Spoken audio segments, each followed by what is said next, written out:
Okay, so this session is also recorded and will be shared after the session ends. All right, so let's get started. So before we start, just to like to thank everyone who managed this, arranged this workshop. So Pong from BCA and also Chris for hosting this Skype session. So they're the ones who organized this event. And for today, the support team that will be covering Autodesk Dynamo is the Autodesk team. So basically me, Casey, and also Ken from Vietnam will be here to be covering these topics for today.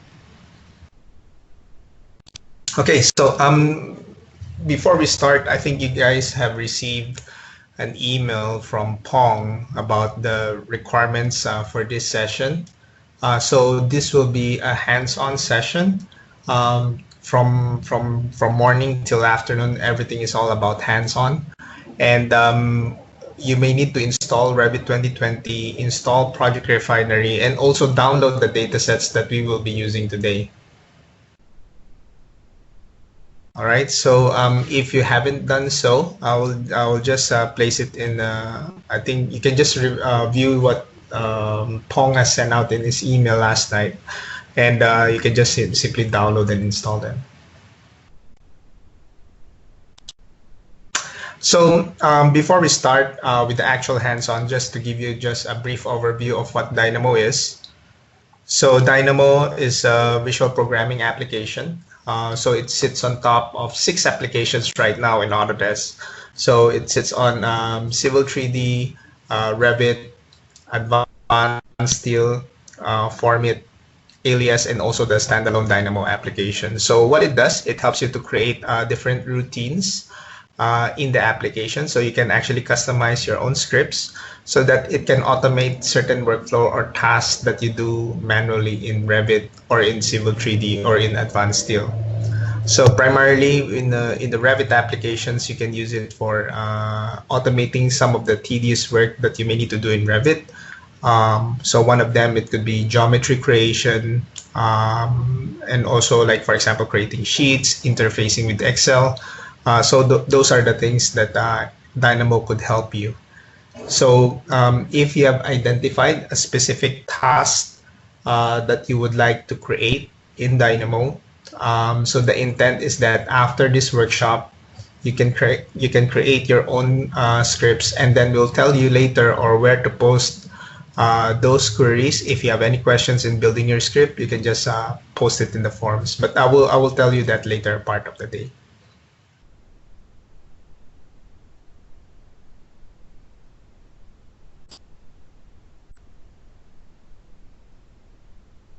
So for Dynamo, in terms, as I mentioned earlier on, so in terms of conceptual modeling, you can use it for, let's say, creating organic shapes, or for example, creating curves.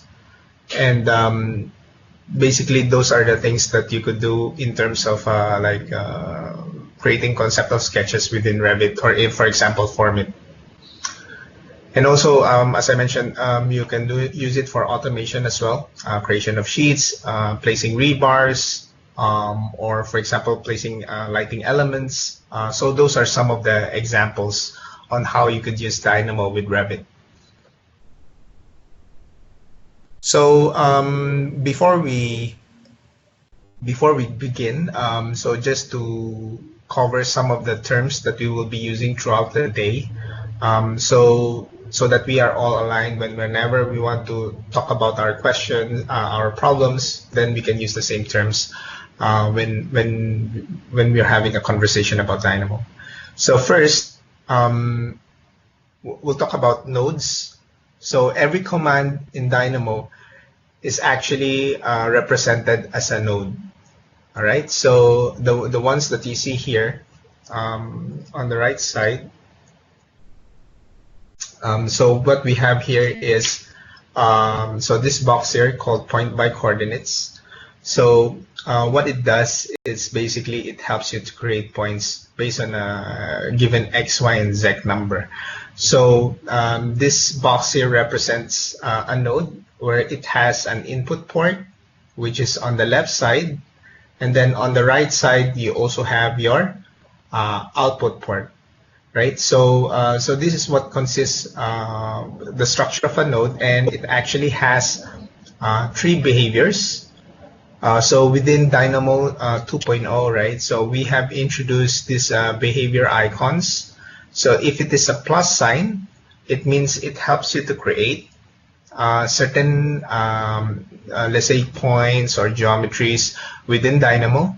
And then we also have the lightning icon here. So it means that it is an action. It processes data. And then the question mark icon here represents a query, meaning trying to gather, let's say, lines or properties within your Revit. So as we go along throughout the day, you will see all these different icons appear in your command in the commands in Dynamo. So first, that is a node, right? So for nodes is a function where the input and output ports that helps you to process and create lists. So going next to the next terms that we're going to use is we also have lists. So every node that you have in Dynamo, it helps you to create a list. So in that list, it is a series of values from a node, basically. So a list could be interpreted in different ways. We will show you today on how to actually leverage on how to utilize the list, because every node in Dynamo will produce a different list. Meaning, like the ones that I have here on the left side, when I use list create, it produces a different set of lists. But when I use a different node, like for example, a list count, but from the same, let's say this one came from the same node, so basically it gives me a different type of list, different results, but from the same input. So we will go through today on how to actually maximize the usage of lists in our scripts. And then the other term that I would like to introduce today is also lacing. So the lacing determines how the input port should be used based on the incoming data. So to better illustrate this example, right? So it's better that actually I illustrate with you with a live Dynamo script example.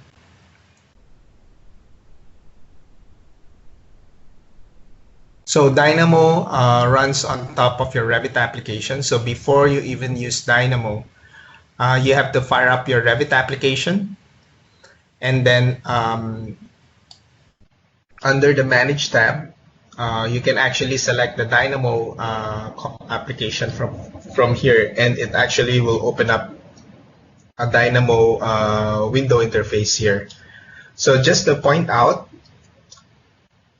if you run your Dynamo application, it needs to have an R symbol beside your Dynamo application. It means that this Dynamo instance that you have fired up, it is actually in conjunction with your Revit application.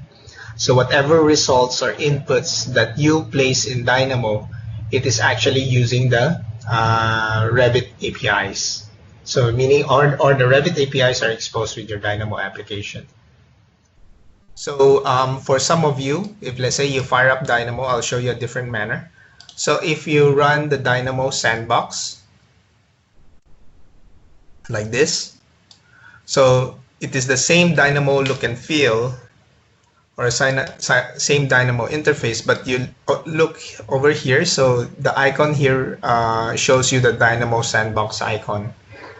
So what it means is that this Dynamo instance, it's not synchronized, or it's not using any of the Revit APIs. So just to be cautious on this whenever you use Dynamo. So just make sure that when you run on your Dynamo application, you need to have that R symbol here if it has to work with Revit. So if it is with Civil 3D, you'll see the C icon here. And if let's say if it is for advanced steel, you'll see the A symbol, and so on and so forth for other applications. All right. So going back to lacing, so over here, if let's say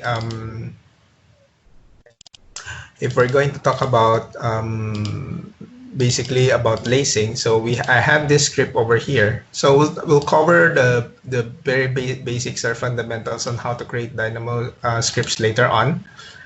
But as you can see here, what I have here is a sample script. So Dynamo scripts could be long, it could be short. It depends on what kind of actions or basically automation that you would need to do in Revit. So in this particular scenario, what it does, it helps you to generate lines in Dynamo. So in Dynamo, whenever you need to, let's say, execute a command, you need to press this run button here on the bottom left corner of your screen, or you can just simply press F5. So when you hit that run button, it will process your Dynamo script. All right, so what I have here is that I have this different points generated, and based on these different points, actually it generates a line. So over here, so this is a once you see this option here, run completed, it means that your script has successfully completed yours, let's say the run icon, or basically completed the action that it needs to perform. So over here, if let's say if I want to switch to a different preview or background preview, so I can press Control B, or I can just toggle this back and forth so that I can easily zoom in, zoom out, zoom in, zoom out in the different views that I have in Dynamo. So I just want to zoom in clearly here so that you could see the lacing option much more better. So by default, you in Dynamo 2.0, right? So we have introduced this auto lacing option. So it means that Dynamo will automatically choose what is the best lacing option for you. But in the previous versions of Dynamo, so basically the lacing option is always set to shortest. So you will see this kind of icon representation that, let's say this single line here, it means that the lacing option that I have selected in my script is just a shortest lacing. So in the shortest lacing, it means that if let's say if I have 1, 2, 3, 4, 5, 6, so I have 6 points over here, and I have let's say 10 points here on the other side. The index will only connect to the last index from my first set of data and the second set of data. So if let's say this is index 0, 1, 2, 3, 4, 5, and this is index 0, 1, 2, 3, 4, 5, 6, 7, 8, 9.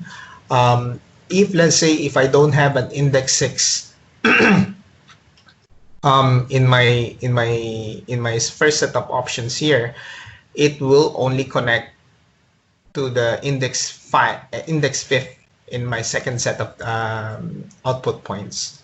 So that represents shortest lacing. But if let's say if I want this point to connect, let's say to index number 7 as index number 6, 7, 8, and 9, I have to use the longest lacing option. So the longest lacing option is represented by this icon, and when we press that run button, so now the points that I have here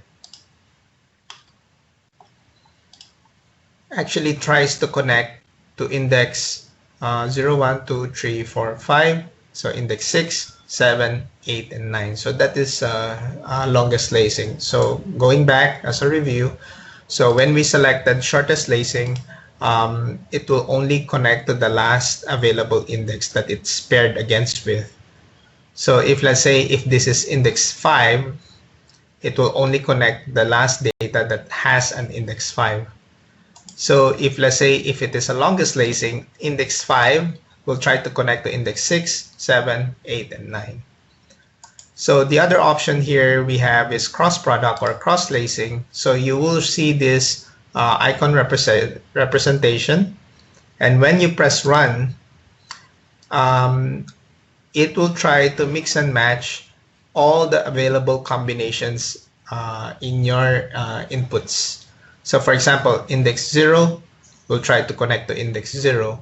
It will try to connect to index 1, 2, 3, 4, 5, 6, 7, and 8, 9. And it will try to do that for all the different input values that you have in your script. So that is for cross product or cross lacing. So again, the lacing determines how the inputs will be used or how the inputs will be processed in your node. So this is a very important thing to understand, because some practical applications here is that if, let's say, if I have a series of, let's say, lights or lighting fixtures, and I have a series of, for example, properties. So I can actually apply those properties to all of my lights in my Revit project in one shot. So I think those are some practical applications on how you could use list lacing. Or for example, I have a value of, let's say, 1 meter. And I want to apply that 1 meter value to all the heights of my windows, for example. So you can do that in one go by selecting all of the windows and then adjusting their heights using Dynamo by just specifying a value directly. So that's lacing.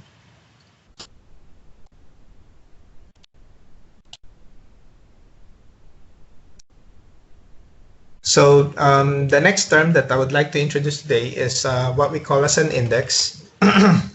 So with an index, it always starts with 0. So Dynamo counts using your index. And going back to our example just now, right? As I mentioned, so every index will always connect to, let's say, if it is a shortest lacing, index 0 will always connect to index 0. So there'll never be a case where index 0 will try to connect to index 1. That will only apply if you have selected cross product. So whenever you create a list in Dynamo, Dynamo counts it by using as an index. So or you list those values as an by using your index. So it always starts with 0. So those are the 4 terms that I would like to mention throughout the day. So we have nodes, lists, lacing, and also index. So now we're going to talk about Dynamo for Revit. And in Revit, there are different ways on how you can actually gather input for Dynamo. One is it could be just a keyboard data entry where we need to specify a value. The other option that we could do is we can also select Revit geometries, meaning instead of creating a line in Dynamo, we can actually create a geometry just by selecting it from Revit. We can also select categories in Revit. So for example, I would like to select all the walls, or for example, all the windows at level 1. So you can use that as a category selection instead of selecting all the geometries one by one. So that's one option. So inputs could be also gathering properties from Revit families. And the last option is by importing Excel data. So those are some of the inputs that we could do for Revit. And in terms of outputs, one is we could create massing. We can create family instances. We can apply different Revit family properties. And another option is by exporting Excel data.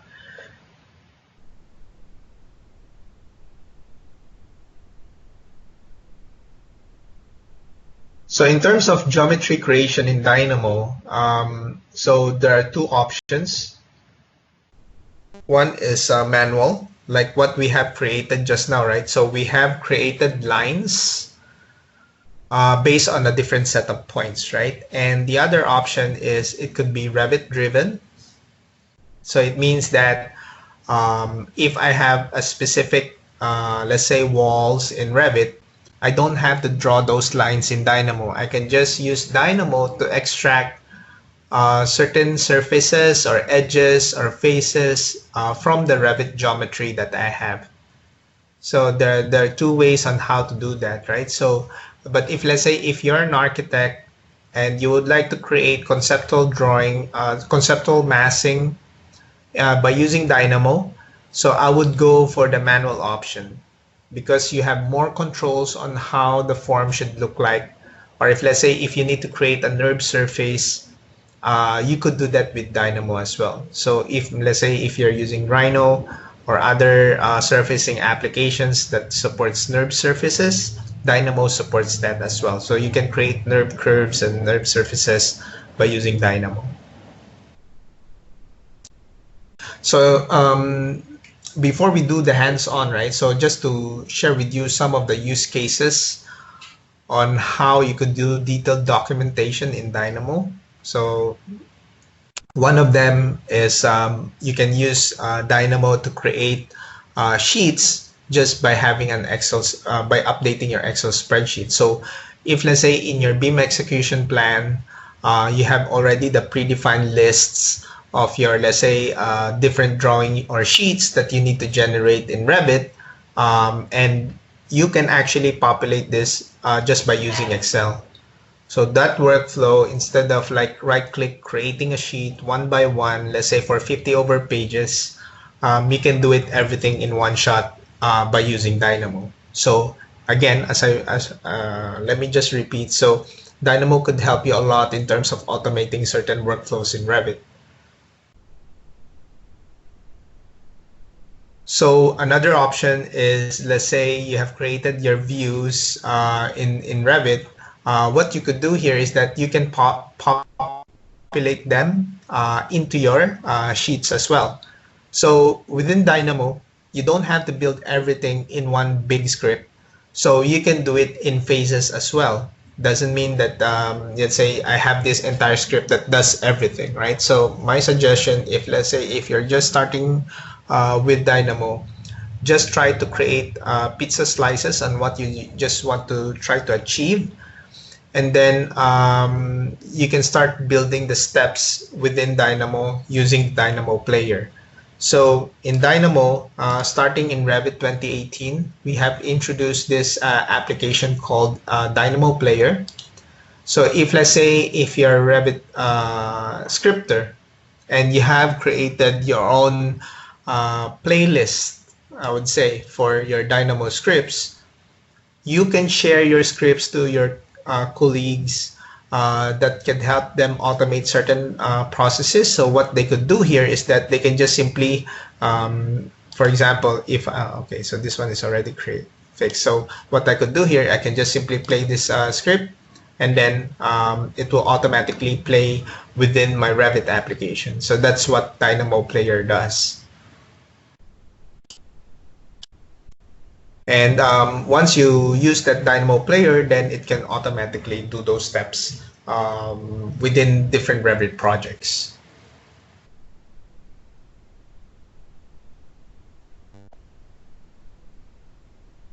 Another example for detailed documentation. So, so this one is for MEP applications.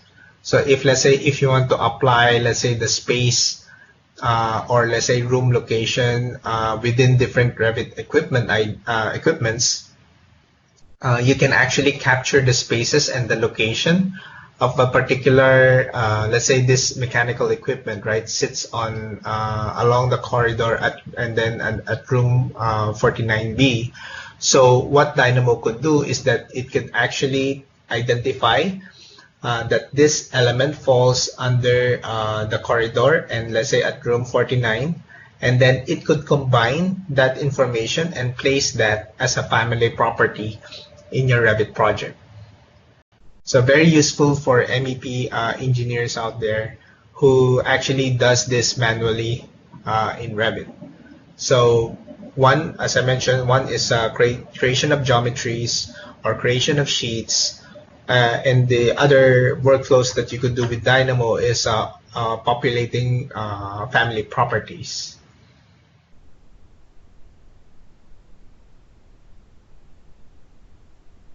Another example, very useful for architects out there, or those BIM modelers out there, that let's say if you need to create room data sheets, where you need to create elevation views and different section views of, let's say, an office room or a conference room.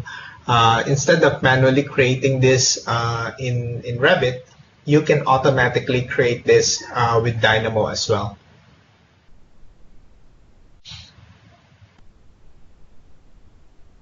For those of you, let's say for contractors out there that needs to create different wall finishes, so in Dynamo, when you specify a finish on a wall, it takes the entire height of that wall, right? So, but if let's say if you want to create a finish, you may need to create a different wall for that. And instead of manually placing those walls manually, what you could do here is that, let's say for tiling, or for example, let's say for floor finishes, instead of creating this manually in Revit, you can actually use Dynamo to automatically populate the wall or floor finishes of that room based on the type of room that you have in Revit. So then again, this is another good example on how you can actually automate certain workflows within Dynamo. All right, so those are just some of the examples. We'll talk about some practical hands-on on how to use Dynamo. So if you have downloaded the data sets that we will be using today, so we will be opening up exercise number 1, which is the medical center. All right. What we will do here is we will use this example to create our Dynamo script. So first, what we will do here is our objective is to create different types of panels or different sizes of that panel in that, let's say, that roof massing that we have in Revit. So, what we will do here is we will extract those points and basically assign adaptive components for that. So what I need you to do now is to actually fire up your Revit application. I'll give you a minute.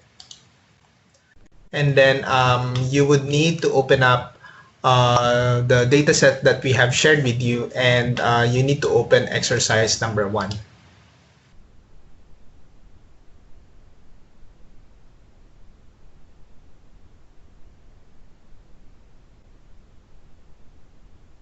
All right, and then once you have opened up the exercise number 1 medical center, you need to fire up your Dynamo application. Okay, let me just close this. So we'll start everything from scratch. Right. So first of all, open up the Revit application, open up your file, exercise number 1, and launch Dynamo. So maybe let me know in the chat box if, let's say, if you're you managed to open up all this already, so that we can proceed afterwards.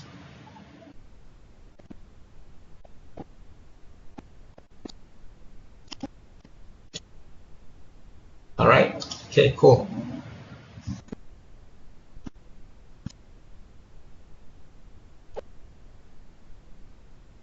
Okay. So what we will do is we're going to start off with a new script. So in Dynamo, it's very similar to the Windows commands as well. If it supports those basic functionalities like Control-N, Control-O, copy and paste. So you can do the same things with Dynamo also. If, let's say, if you need to create a new script, all you have to do is to press press new. And it will bring you to this particular page where it provides all the different types of commands that so you have your graphical user interface, your GUI. The ones that we have here on the left is the different set of commands that are available in Dynamo.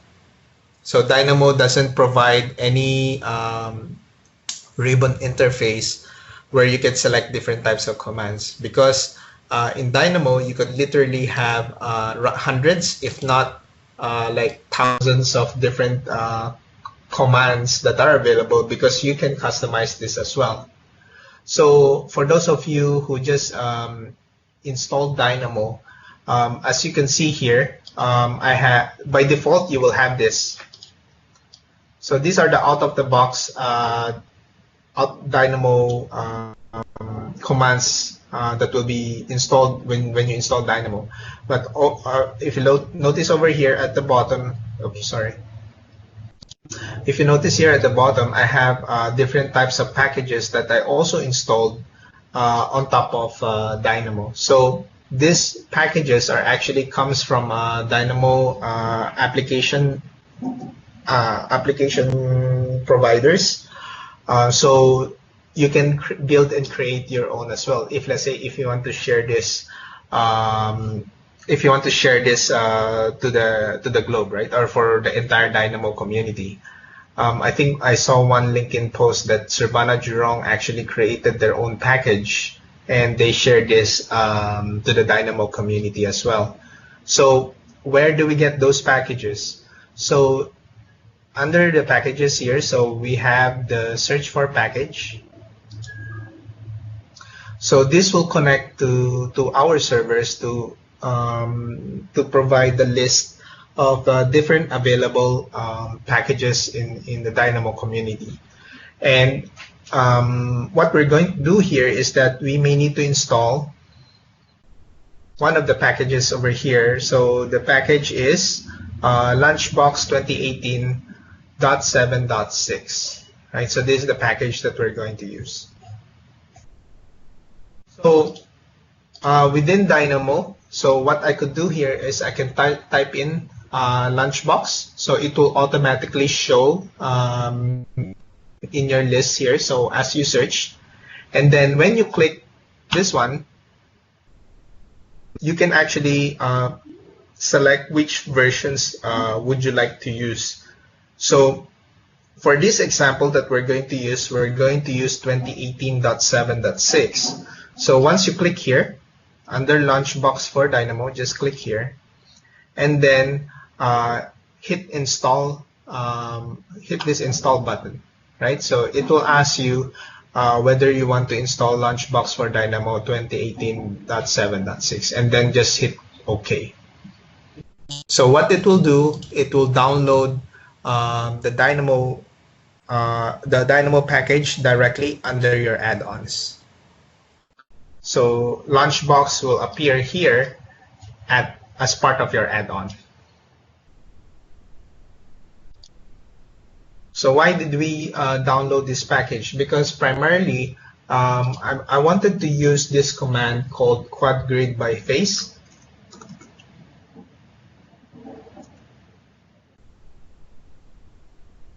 Okay. So I wanted to use this one because this package, so what it does, it actually picks a surface. It actually uses a surface from my, let's say from my Revit element, and then basically I just need to use my UNV coordinates, and then it will automatically create that surface for me. So if, let's say, if you encountered a warning message let's say when you place in your node here, so in order again to place that node, you just search for this command quad grid, right? So Lunchbox quad grid by face should appear, right? So if I click here and you receive a warning symbol that I think because this one hasn't been migrated to the latest versions of Dynamo, so you might see a warning message here or a red message. So what you need to do is to actually edit that node. So if I right click here, edit custom node, all you have to do is to basically just rename this, right? So instead of having surface, you might have this. If I close this, yes, sorry. So you will see this kind of error, right? When you bring in the launchbox quad grid by face, you will see that warning message here because that custom node in the latest iterations of Dynamo, the surface name is actually represents a particular command in Dynamo. So you may need to rename this. Like for example, just rename it like pick surface, right? That should fix the problem.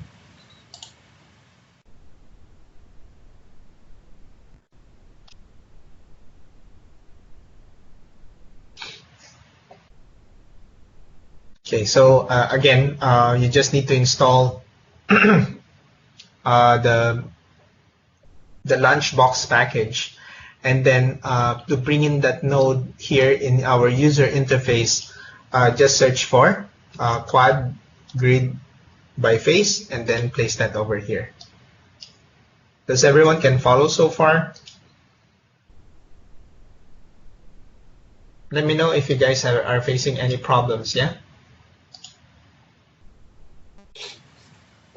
Okay, cool.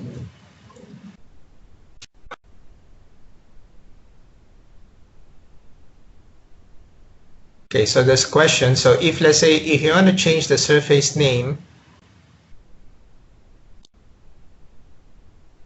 okay, so let's do the questions one by one, right? So if I want to change the surface name, so what I could do here is that I can just edit custom node. So right click the launchbox quad grid by face, edit custom node, and then by default, when you install launchbox, the 2018.7.6, you will get this kind of error message with the latest iterations of Dynamo. So because the surface actually, the name surface actually represents a specific command in Dynamo. So we want this to be renamed as a common term. So I can just name it like, for example, pick surface, or let's say John's surface. So that should, because we're trying to place a unique name for that particular selection that we're going to do later. So that should actually fix that problem. For the second question, how do you open Dynamo from Revit? So if let's say if you have fired up your Revit application, you go to your Manage tab, click Dynamo from there, and that should open up a different application window for Dynamo. So that's how you open up Revit with Dynamo.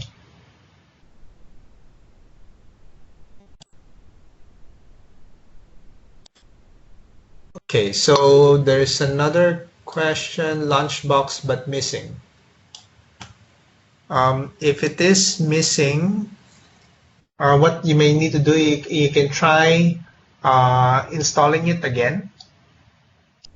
Or what you could do is you can restart your Revit application as well. So again, to show you, if let's say you downloaded or installed, you can actually search for manage packages. You can see all the packages that you have successfully installed in your Dynamo in Dynamo basically. So so what I have here is I have a different list of different packages that I've installed. So for Launchbox for Dynamo, I have 2018.7.6 installed. But if let's say if it doesn't show, it means that the install didn't go through. So maybe what you could do here again is just search for a package, look for that Launchbox for Dynamo once more, and then install 2018.7.6. So click here, you put your mouse cursor over here and then click and then install.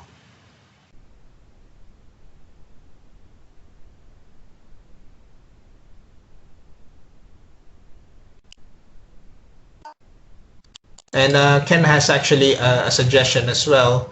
If let's say if you cannot install Launchbox in Dynamo, you can also download from their website for the latest iterations of Dynamo.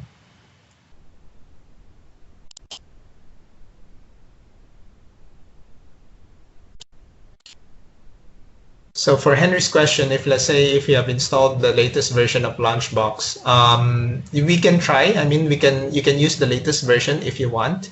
Later on, maybe if you have any error messages, we can debug it, right? So I think if you've installed the latest version, it's fine. Okay. So what we're going to do here next is what we could do here next is basically we wanted to select a particular element in Revit that helps us to actually identify a surface. Okay, so here what we could do in order to pick a surface in Revit, what we can use is I can use this command called select model element. So you can actually search your commands directly from the search icon. So for me, I don't memorize all the different commands in Dynamo. So what I do normally is that I try to, for example, if you're starting off with your project and you want to do certain tasks in Dynamo, I suggest that you don't memorize the node. If it's good if you could memorize the node. But what I could do is I could just simply search based on the task that I would like to perform, for example, selection. Right? So for example, I want to select something. So, and what Dynamo would do is that Dynamo would actually give you the different commands that are available in your lists. So what I could do here is that basically I would like to select, for example, model elements, and I can search what are the different commands that are available. Oops, what's this?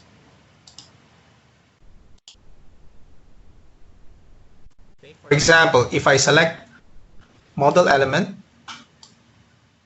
so I have this model element here defined, so I can just select directly. So if I select this select button, it will require me to select something in Revit.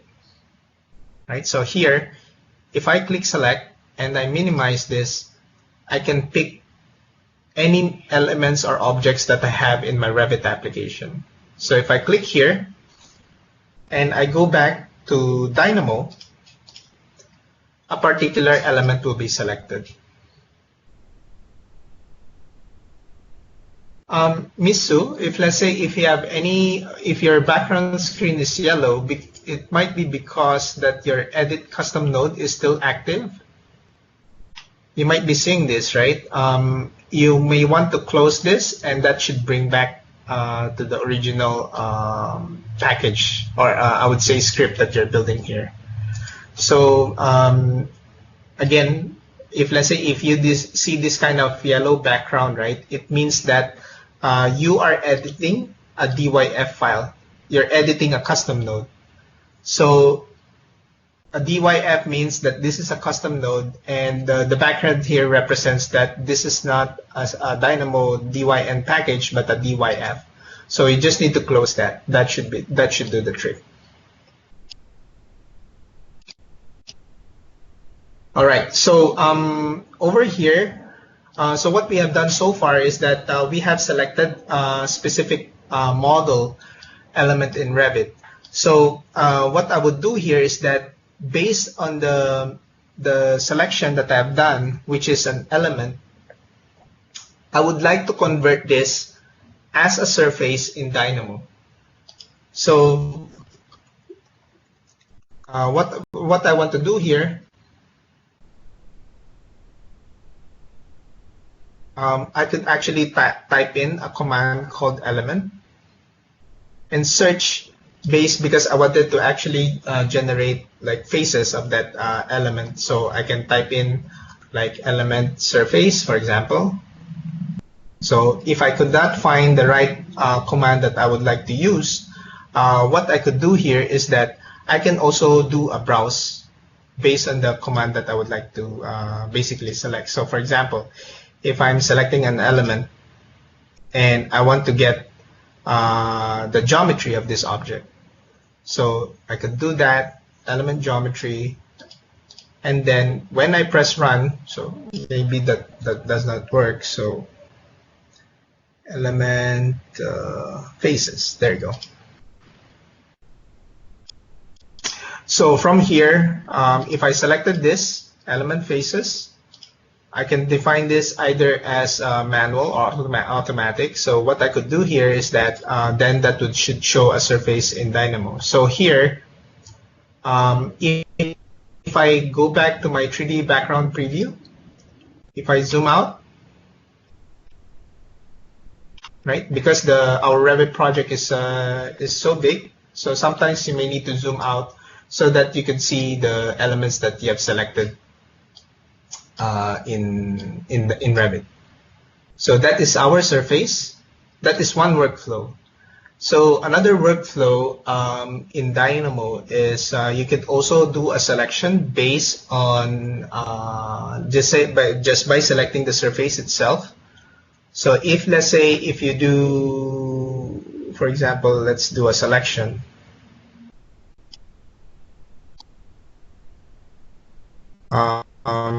If, let's say, I wanted to use this select face, right? So if I have a select face command, if I press the select button and then pick a particular surface, it does the same thing as well, right?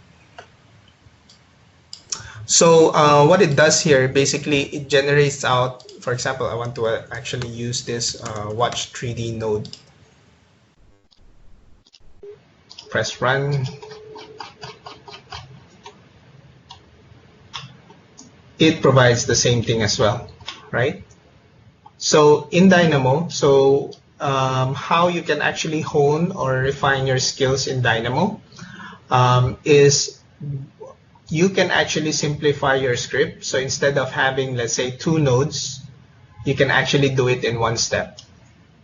So there's no right and wrong way of creating a Dynamo script, as long as it actually creates, or for example, it completes the workflow that you intend to do in Dynamo. So whether it's a long script or a shorter script, that is fine. But if, let's say, if you become more experienced in Dynamo, you could actually simplify your scripts by, let's say, instead of having, let's say, 10 nodes to perform one specific task, maybe I could just do it in 1 to 2 nodes, right? So that's how you can actually improve your script.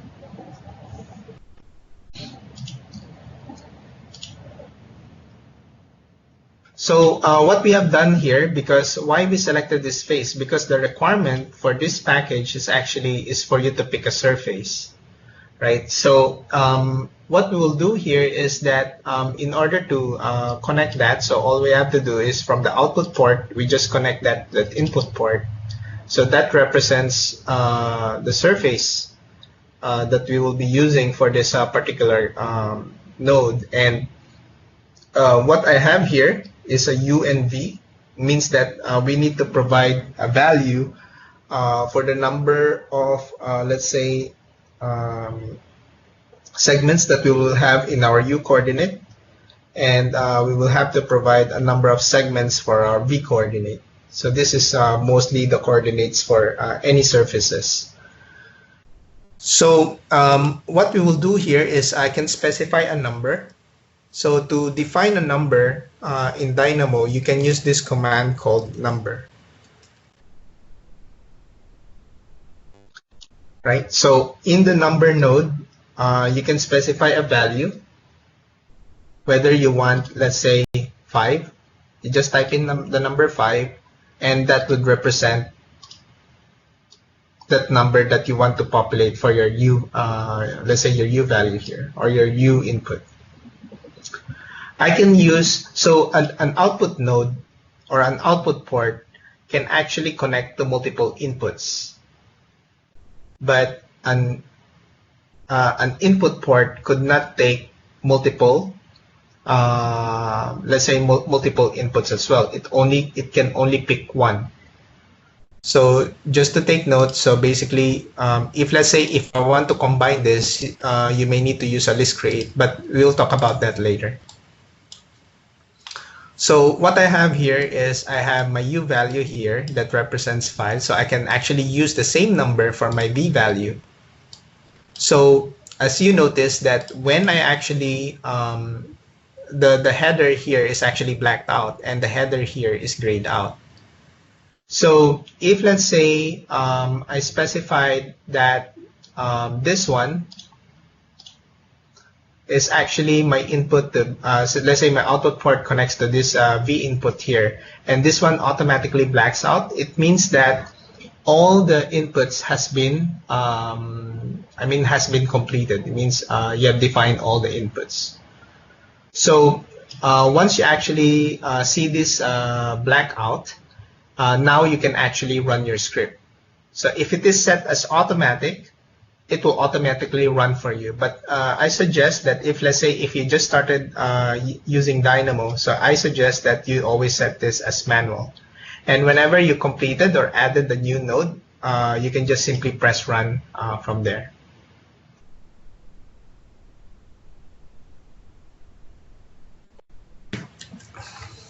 So great. So so this one requires an integer value, so which is number 5. And as you would see here is the lines that we have is a bit, I think it's not so clear.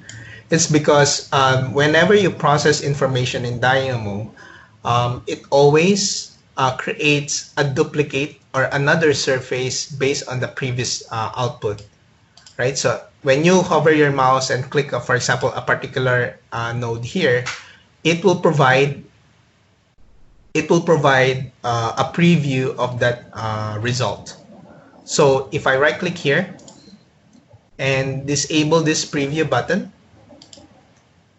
so that will it will hide that result that I have in Dynamo. So if I right click here, disable that preview, then nothing will appear, right? And take note that let's say the colors that you have in your node. So this one is basically is more grayish in nature, grayish color compared to the more defined colors over here or black colors. So that means that you have a preview enabled for this node. But for this one, the preview has been disabled. So I can just right click here, enable the preview again, and that should do the trick. So I think for Misu's question, so what surface did we select? So what we could do here is once you select this change or select button here, you click this one, you pick, don't pick anything, don't use your left mouse button, minimize Dynamo, and then you, as you can see here, if let's say your surface actually gives you like this kind of indication that you're trying to select this surface, right? Then you use your left mouse button. So once you click that, go back to Dynamo and that should pick the surface properly. Okay, so again, use this one, left click. Don't use your left mouse button in Revit. So just minimize Dynamo using your left click. And then as you can see here, you can just select the surface here with the blue preview of that bounding box. So just you can simply use your left mouse button once more, and then that should help you to actually pick that surface.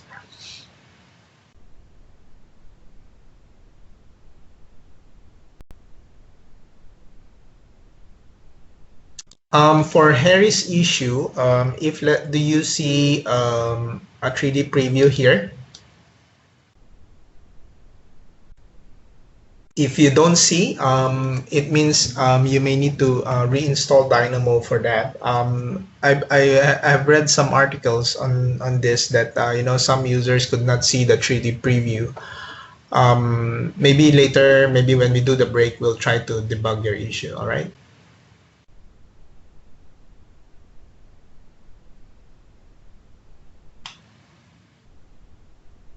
or if let's say if you could see this, right, the 3D background preview, you can actually use this one zoom to fit, or you can just simply zoom out because the Revit project is big, so you may need to zoom out so that you could see the 3D preview.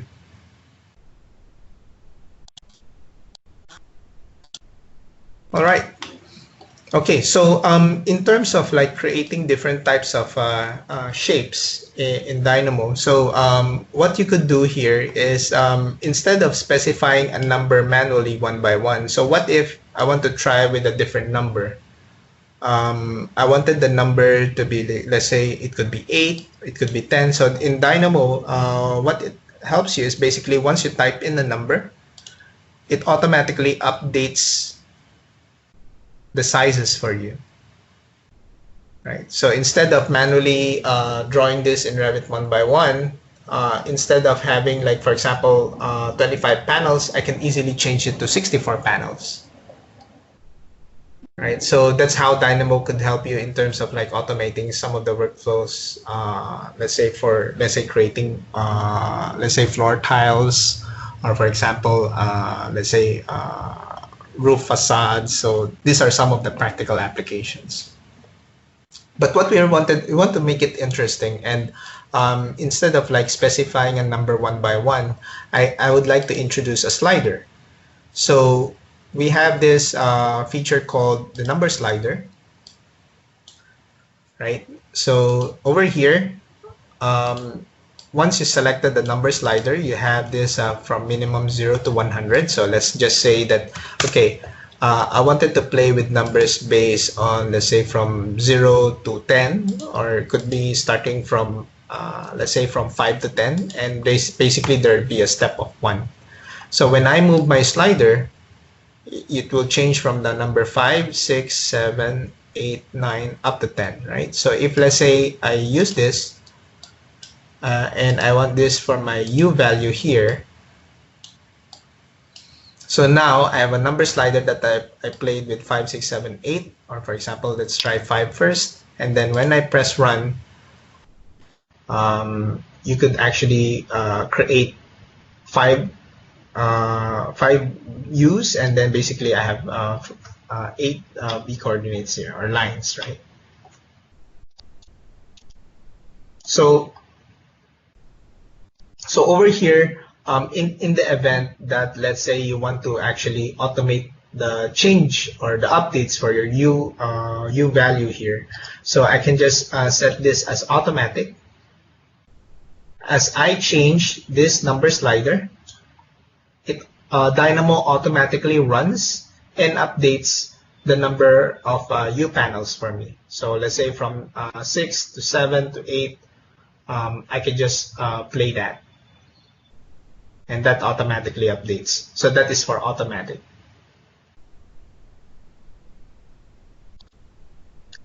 So if I click here manual, every time that you change a value, so for example, I don't want a number now, I want to use the number slider as well.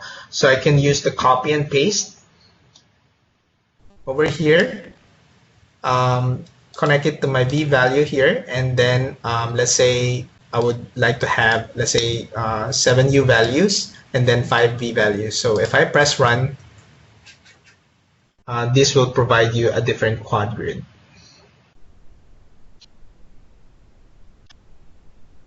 All right. So we can define this as an input later. So if, let's say, if you want to rename, let's say, this particular node to represent a particular, let's say, I would say instruction. Once I double click here, I can specify that, let's say, U panel quantity, for example. Okay. So you can also rename the node. But my suggestion, okay, there are many approaches here. I can double click this and then specify a value, or another method is you can actually go to edit, create note, right? So if you want to add instructions to your node, you can actually use this node over here, and then double click that, So this is an instruction, for example. So you can add that so that you don't have to rename this, right? So I can also rename this, like for example, V panel quantity. Click accept. So that node, let's say this is an instruction for the user. So you can just specify here. Or normally, most Dynamo users in the globe, actually what they do is that they put a note here. Let's say install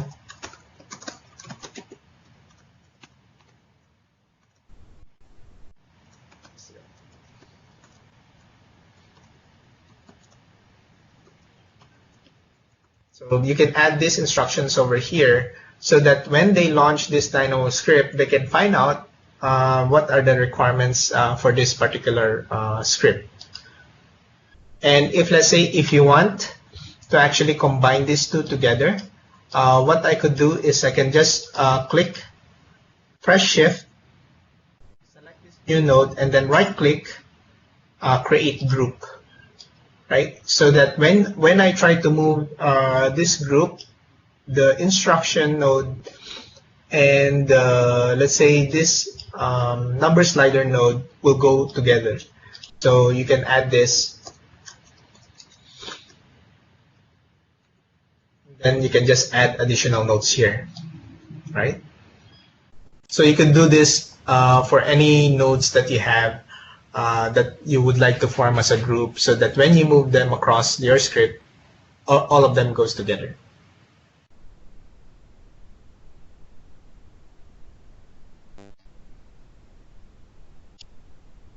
All right. So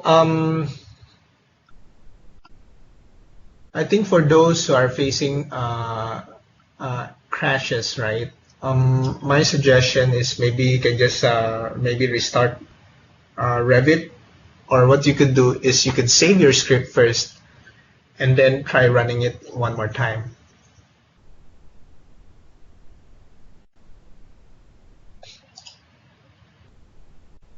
All right.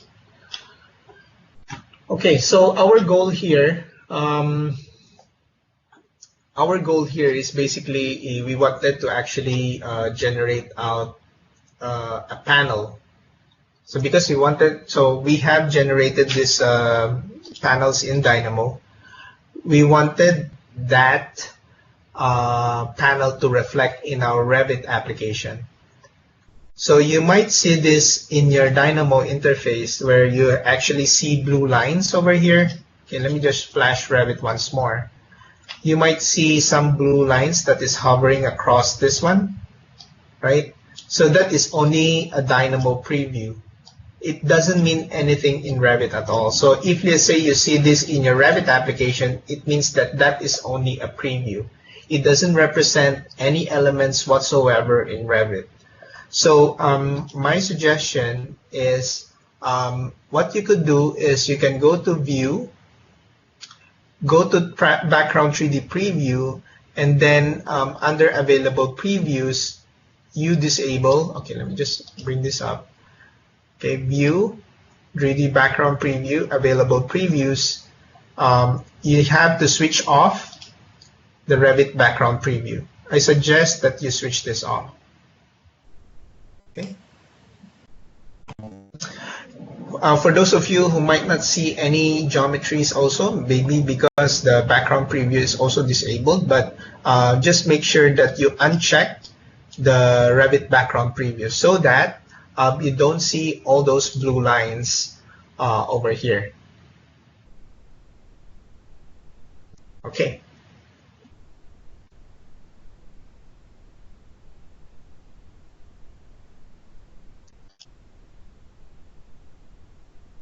All right, so over here, what we would like to do is we would like to understand, because what we're going to use here is that we're going to use adaptive components in order to actually generate those panels in Revit. So we have this command in Dynamo called adapted components by points.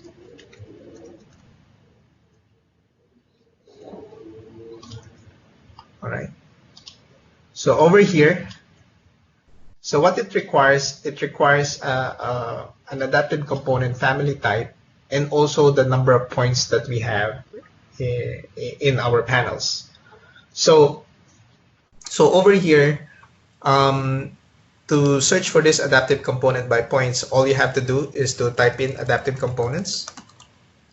And then all the available commands for adaptive components will appear from here. And what I would like you to do is actually to select this adaptive components by points. So once you click this one, basically the adaptive components by points will appear. And it asks us for two inputs. One is the family type, and the other ones are points or given setup of points. So we'll try to satisfy the point condition first. So for the number of points, so basically from the quad grid by face, it provides us points, polylines, and also faces as well, or surfaces. So for us to understand the points that we have created, so we could actually use this watch node.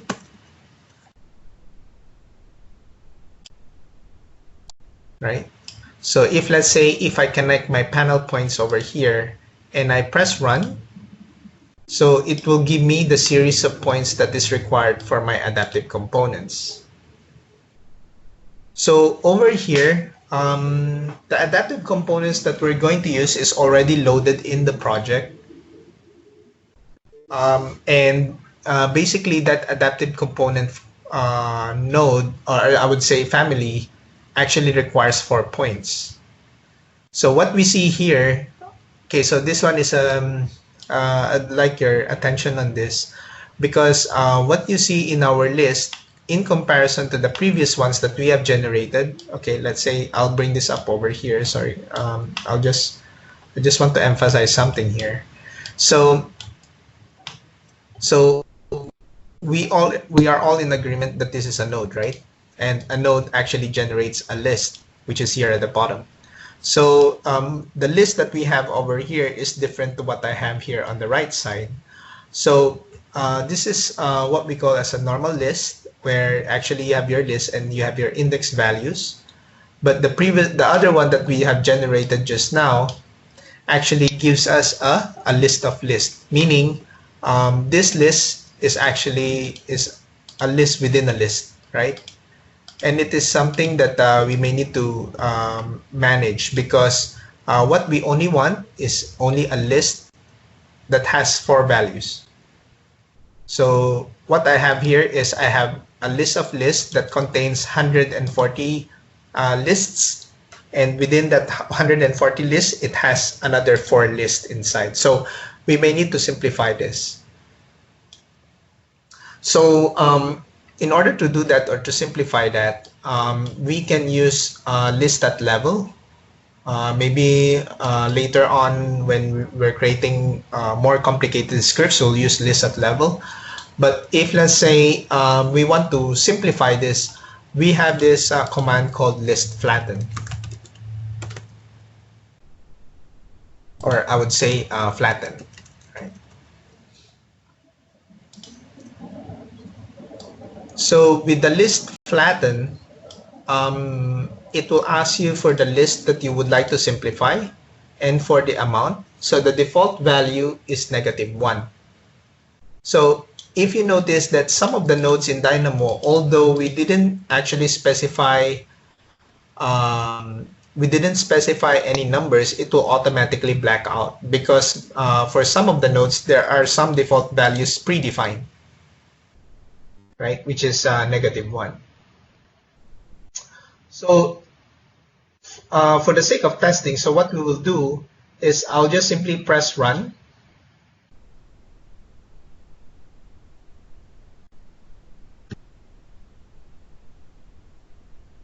And then basically I have my list here. So it is something that I don't want, because my list here, instead of creating a list of lists, it actually flattened it out in one list that has 140 points. But because in my adaptive components here, I only want 4 points for every list. So sometimes, let's say if you're starting to use Dynamo, sometimes you may need to do trial and error. So instead of, let's say, maybe having a default value of -1, maybe I can just type in, okay, so to bring in a code block, you can just simply double click here, or I could use the number node as well. So let's say number, bring back the number node, and then press a value of 1. So once I run that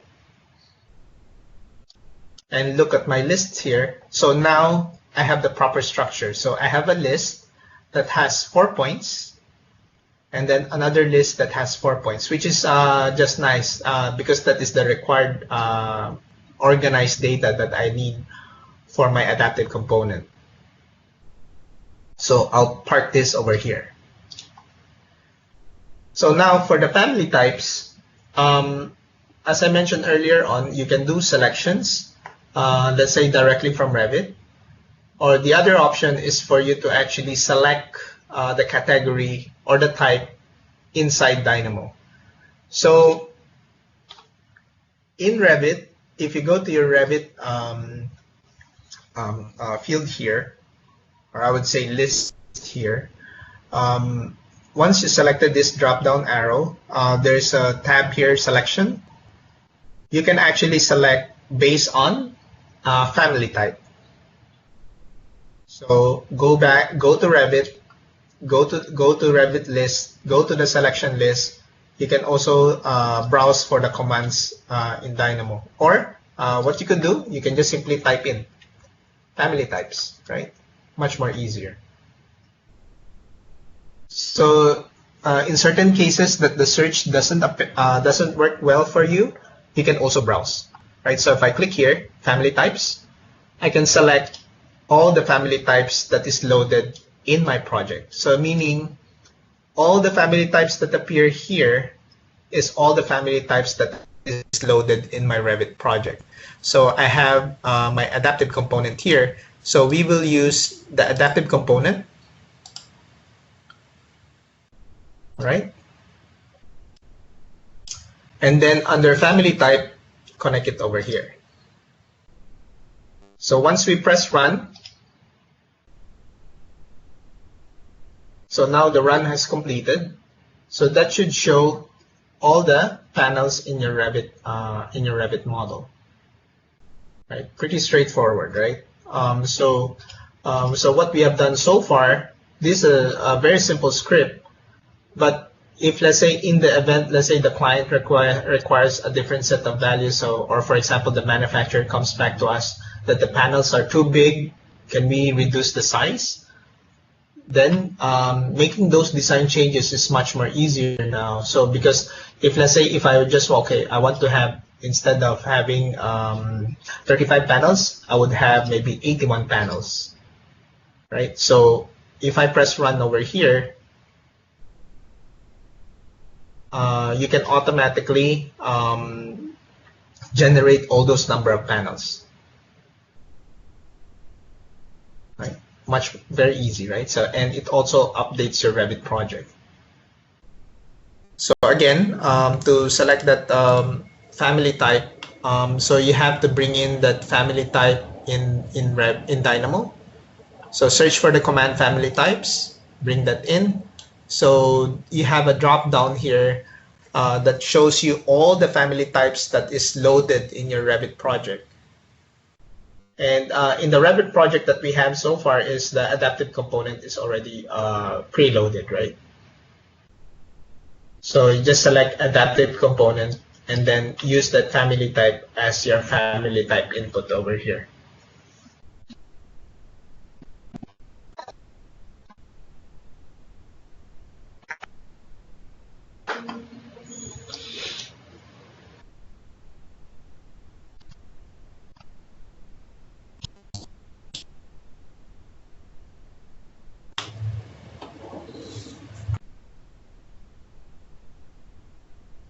Okay, so for Misu's question, okay, I've selected the roof but can't see 3D in Dynamo. What you could do is, if you do you have these two options here, enable 3D background. So what you may need to do is you need to zoom out because the project is really big. So you really have to zoom out so that you could see the roof. But it does not matter because if, let's say, if you minimize your Dynamo interface and you see these elements generated in Revit, that is fine.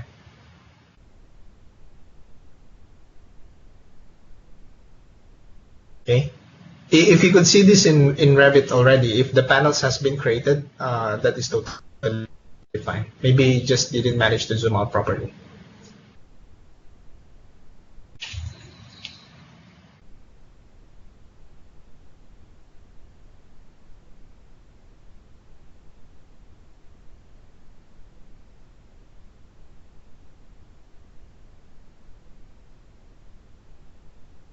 Okay, so if let's say the panels were not created, you may need to check whether the run has completed. Just make sure that the run has completed, and that should show, yeah. If let's say if the run has completed and there's no error message and nothing is appearing here, um, you may need to apply the suggestion that was actually shared by Ken, by Fukle. So you may need because some application, so some laptops, right? You have your dual video cards, right? So you have your onboard video card and you have your own video card as well. Like for example, GeForce or Quadro or Fire Pro, right? What you could do is you could just disable them, and then I think that should fix the problem. We see that a lot in some Dynamo applications or installations because if let's say if you have an onboard graphic card, Revit will try to utilize that before the, let's say, before the main graphic card that you have. So maybe you can just disable that and try that once more. Okay, so for one question from Punit, why do we need to actually to flatten that list? Is because over here, the adaptive component that we have, so if I double click this, my adaptive component requires 4 points, right? So the data should be organized that it only has 4 points. So if let's say if I have 140 indexes here, Dynamo does not, or Revit does not understand the data structure that I have here. So if I have, it tries to create, like for example, 140 points for adaptive point family type. So what we need to do here is that we need to simplify that so that the data structure is 1, 2, 3, 4, and that is for one panel. Instead of 1, 2, 3, 4, 5, 6 for one panel that doesn't support for 6 points, for example. So your adaptive component, if it is a 3-point adaptive component, the list that you have here should only have 3 points as well.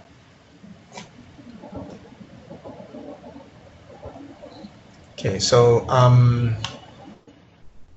we'll provide this. Okay, so maybe after the session today, right, all the completed scripts for all the exercises, we will share as well.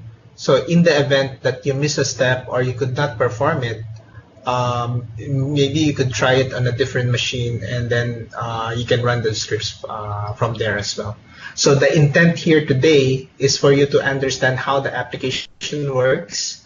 And basically the intent is for you to actually, after this session, once you're knowledgeable in Dynamo, you can create your own customized scripts. All right.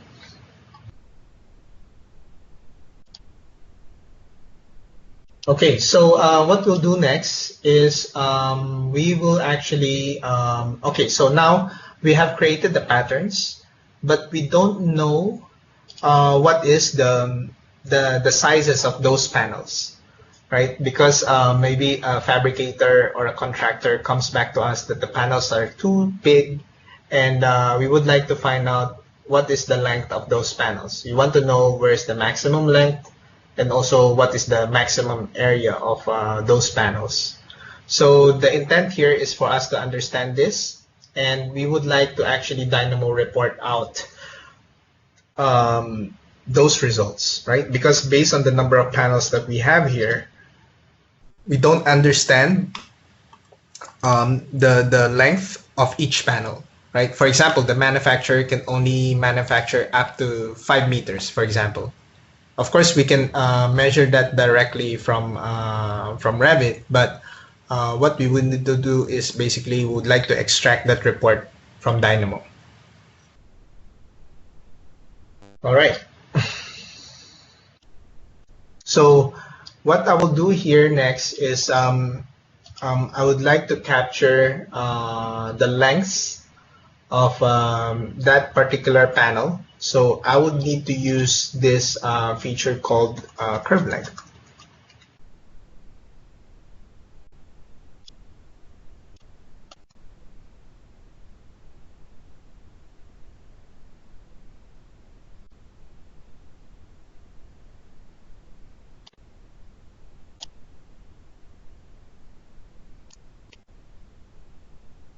Okay.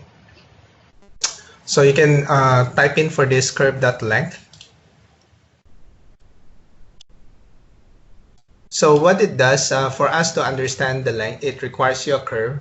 And basically, we would like to understand those curves based on the perimeter curves of the different surfaces that we have here in our panels. So over here, in our quad grid by phase, so actually it lists out points, polycurves, and also surfaces.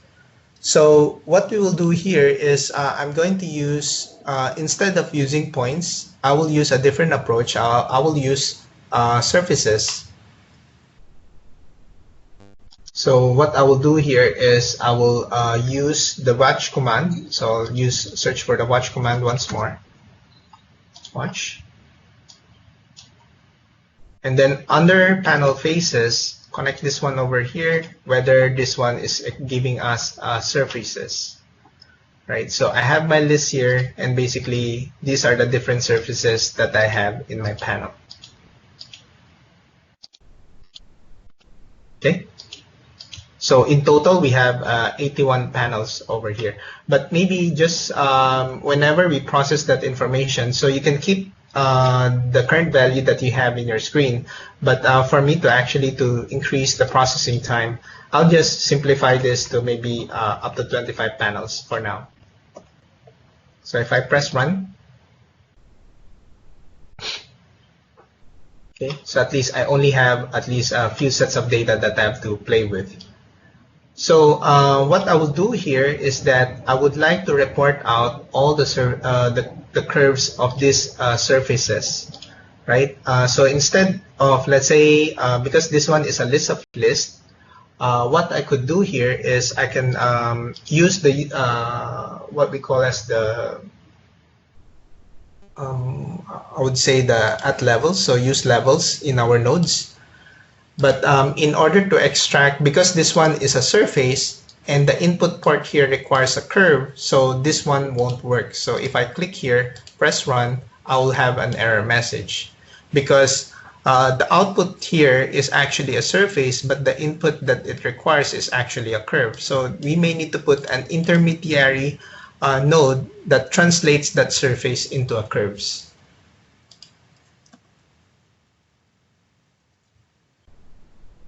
Okay. So in Dynamo, we have this command called surface perimeter curves. So if you have a surface, it will automatically extract all the curves for all those surfaces. So if I click here, connect this one over here and press run. So now I have a list of curves here. Okay.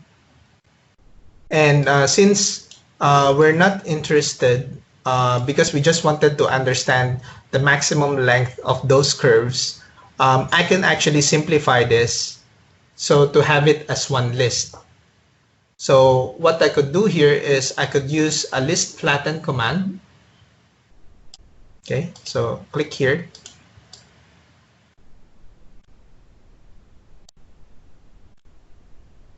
Press run. So basically, it gives us the number of that particular curve or length of that line. So we have 2 meters, 4 meters, 3 meters. So this one gives us an understanding the length of each curve.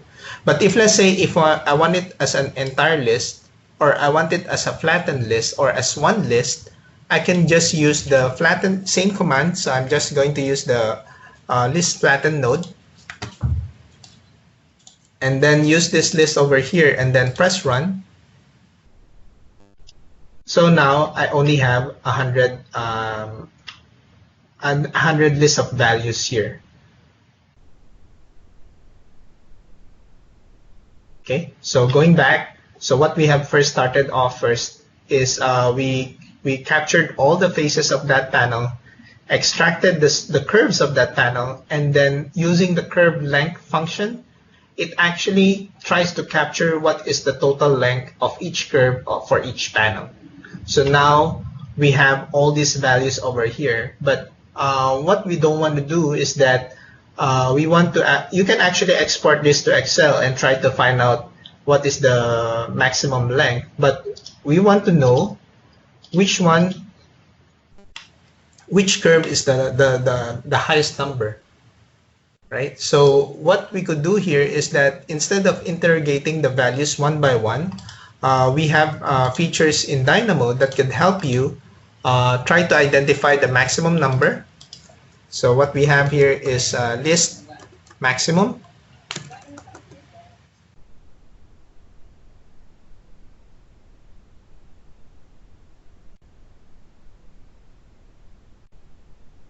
Okay, so we have this maximum item.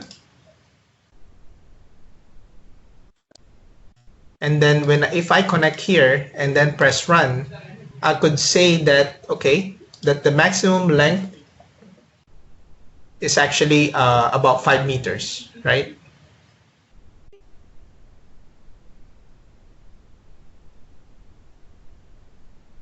All right.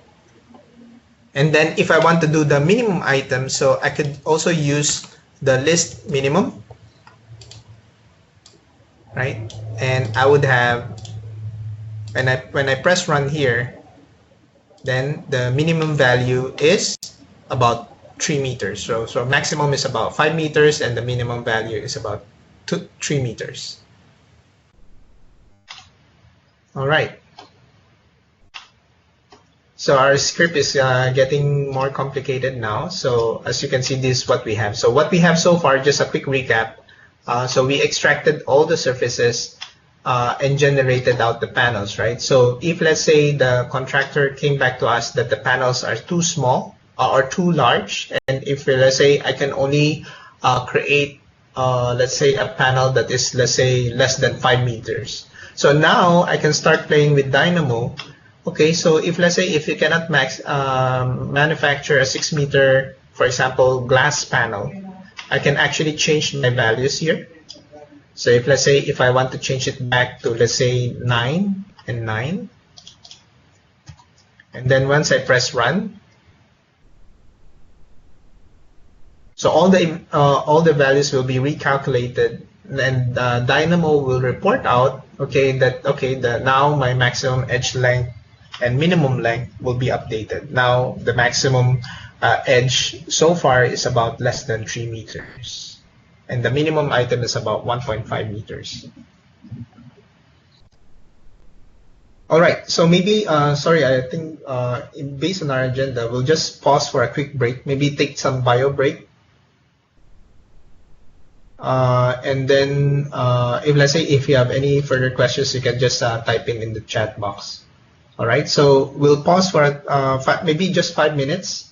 We still have some grounds to cover. Is that fine for everyone? So just put a timer here. Okay, so instead of having 10 minutes, we'll just put some 5 minutes here.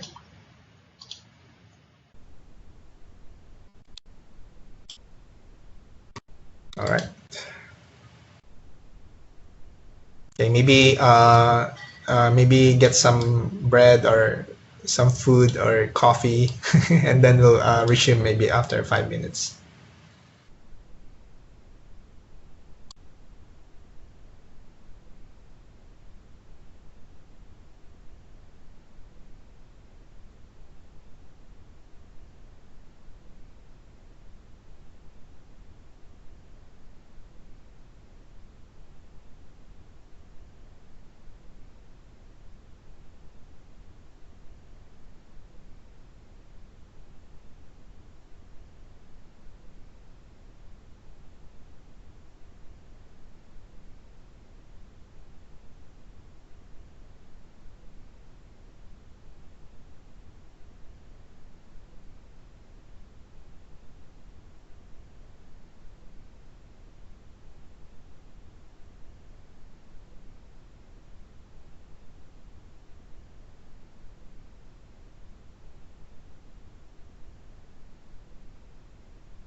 All right.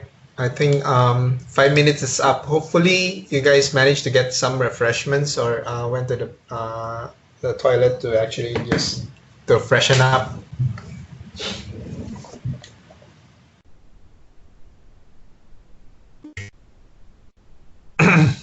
All right. So let's continue. Yeah. Okay. So our next goal here. So what we have done so far is we actually tried to capture the maximum length for the entire panels that we have here. So let me just switch it back to 5 so that it's more simple. So I press run here. And now what we would like to do is we would like to identify which panel is the biggest, right? So in our current Dynamo script over here. So what we're going to do is basically use the same method. So what we're going to do is we're going to capture, let's say the maximum area, right? So we want to capture instead of capturing length, now we would like to capture area. So we have this command called surface area.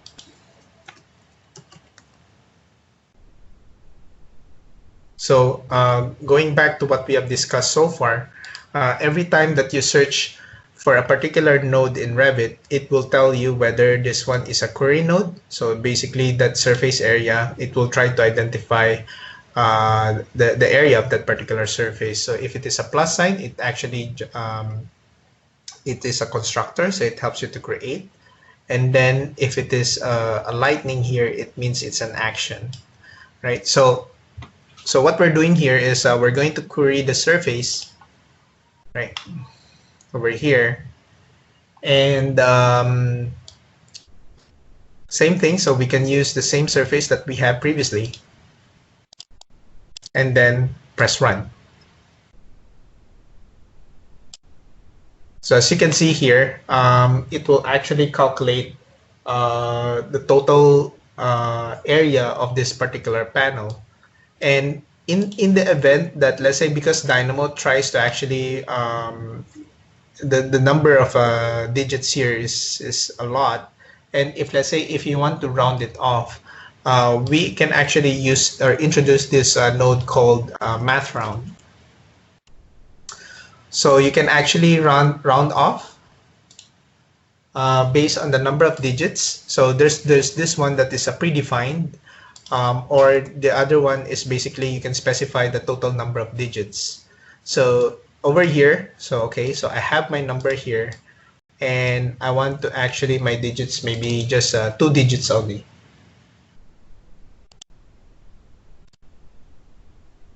All right. So here, press 2. So once we round that off, now basically it's much more simple and easier to comprehend.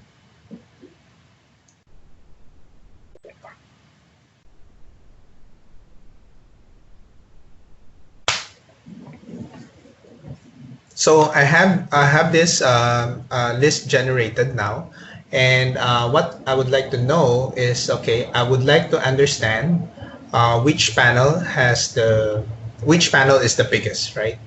And basically from here, first we would like to calculate the total size for each, basically which panel is the biggest, and that will be our key identifier of which panel has the biggest area. So what I'll do here is I could actually use this one. So for those who are following, you can actually use levels.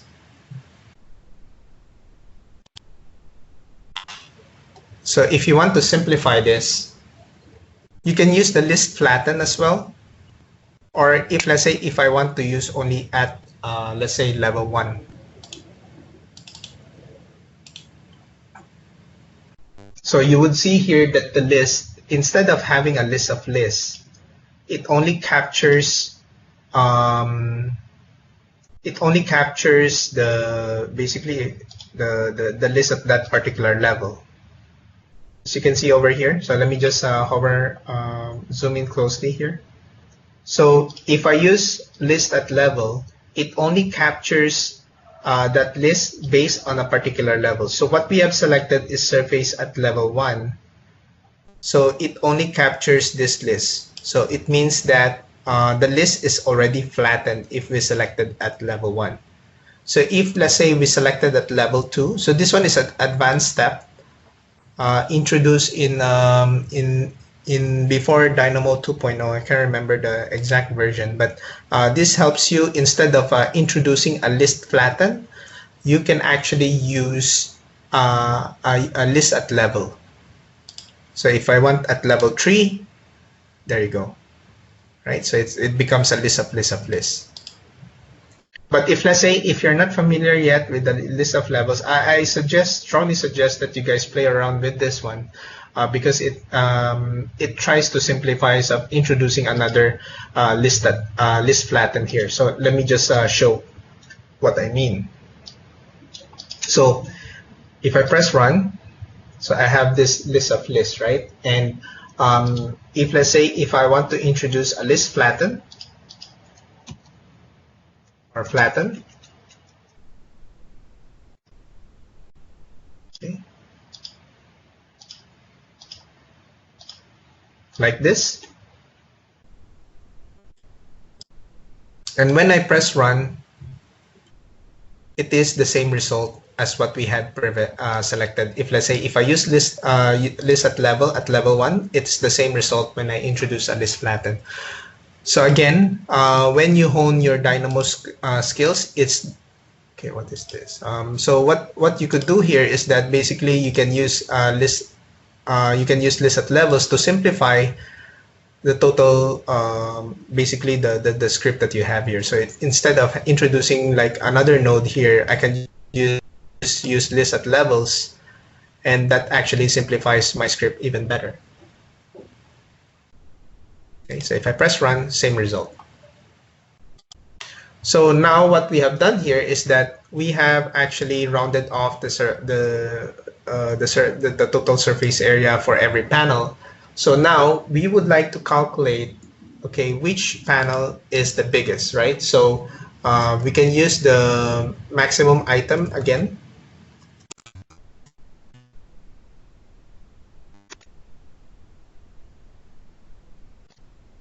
Right? So basically what we could do here is that based on this list, what is the maximum value?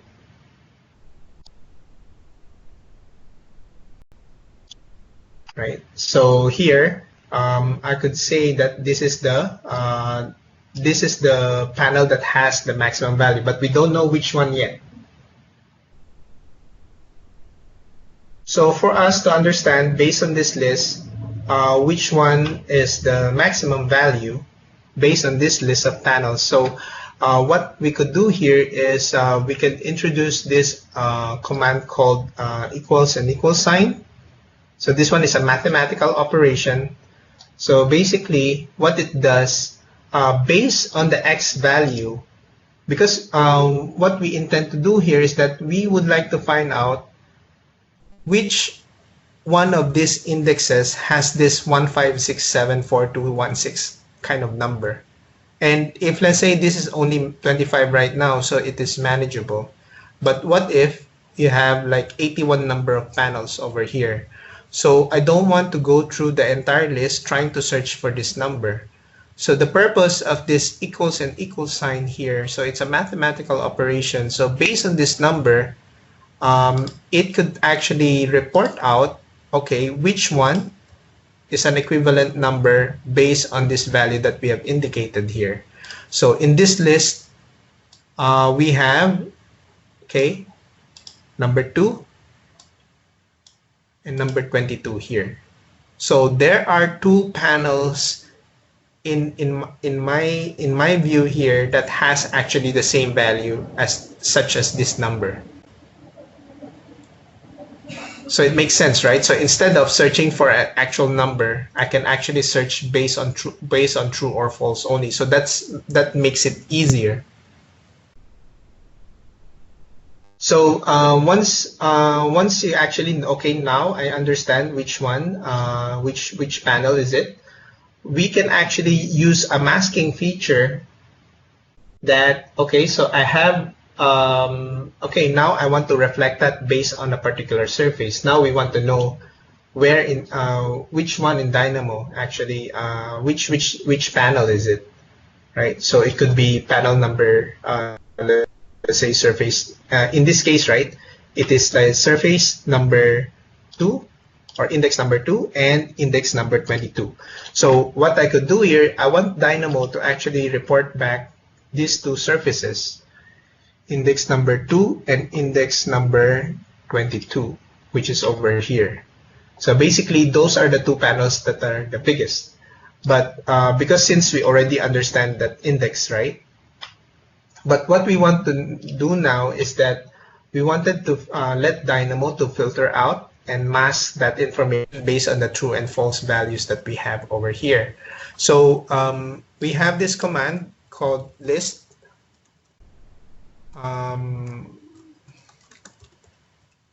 Okay, so we have bool mask.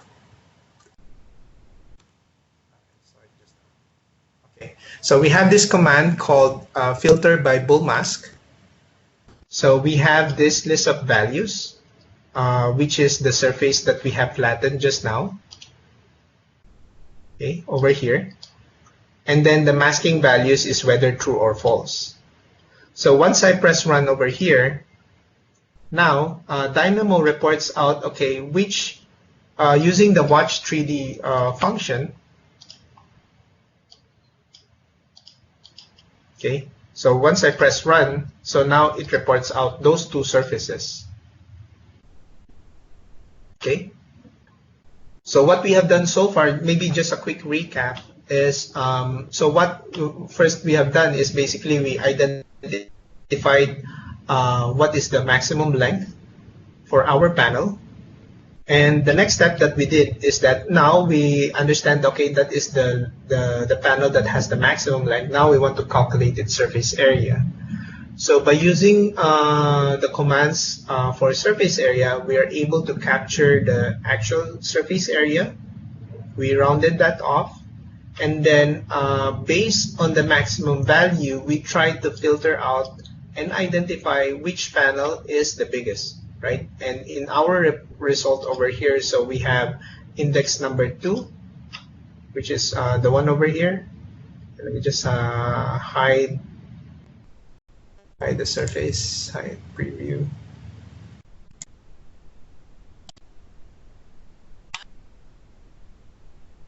Okay, so we have these two surfaces, which was one from index 2 and index 22.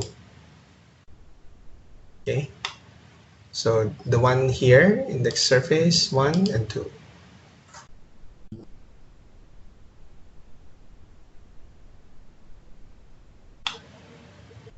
So in the event that, let's say, if we change the, let's say, from, again, going back to our main value here, if I want to change this as, let's say, 8. So instead of having, let's say, 25 panels, now I want it to become 40 panels. So I can just simply change this value, and this could would automatically change as well, right?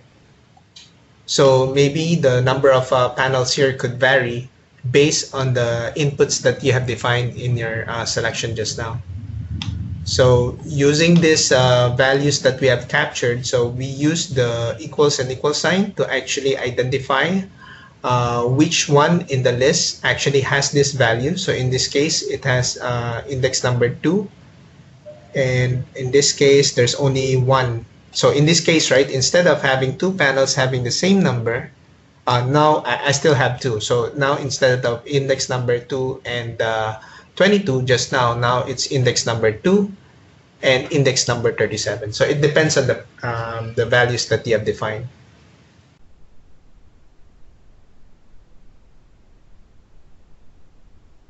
All right, so hope you guys were able to follow that exercise. So you can actually use Dynamo to generate geometries, and based on the geometries that you have created, you can actually use the query functions or the action functions to identify certain information from the Dynamo script that you have created. So let's change gears and move to generative design. So this was for you if you have installed Project Refinery. So generative design has already evolved, so it actually is now a commercial application. For those of you who are using AEC collection, generative design for Revit actually now sits on top directly on your Revit application. But if you are using Revit 2020, 2019, or 2018, this one is still, you have to install Project Refinery, which I provided in the link, right? So if you guys manage to install that, you may need to install Project Refinery 0.6. So what it does, so basically our objective in Autodesk is from parametric modeling from Revit and basically using Dynamo for your visual programming. What we are providing right now is basically solutions to help you generate different sets of options and also design optimization. So this is what we provide right now by using generative design for Revit or Project Refinery. So our next set of goals is basically to incorporate machine learning as well, so that it could help architects and engineers to optimize their workflows.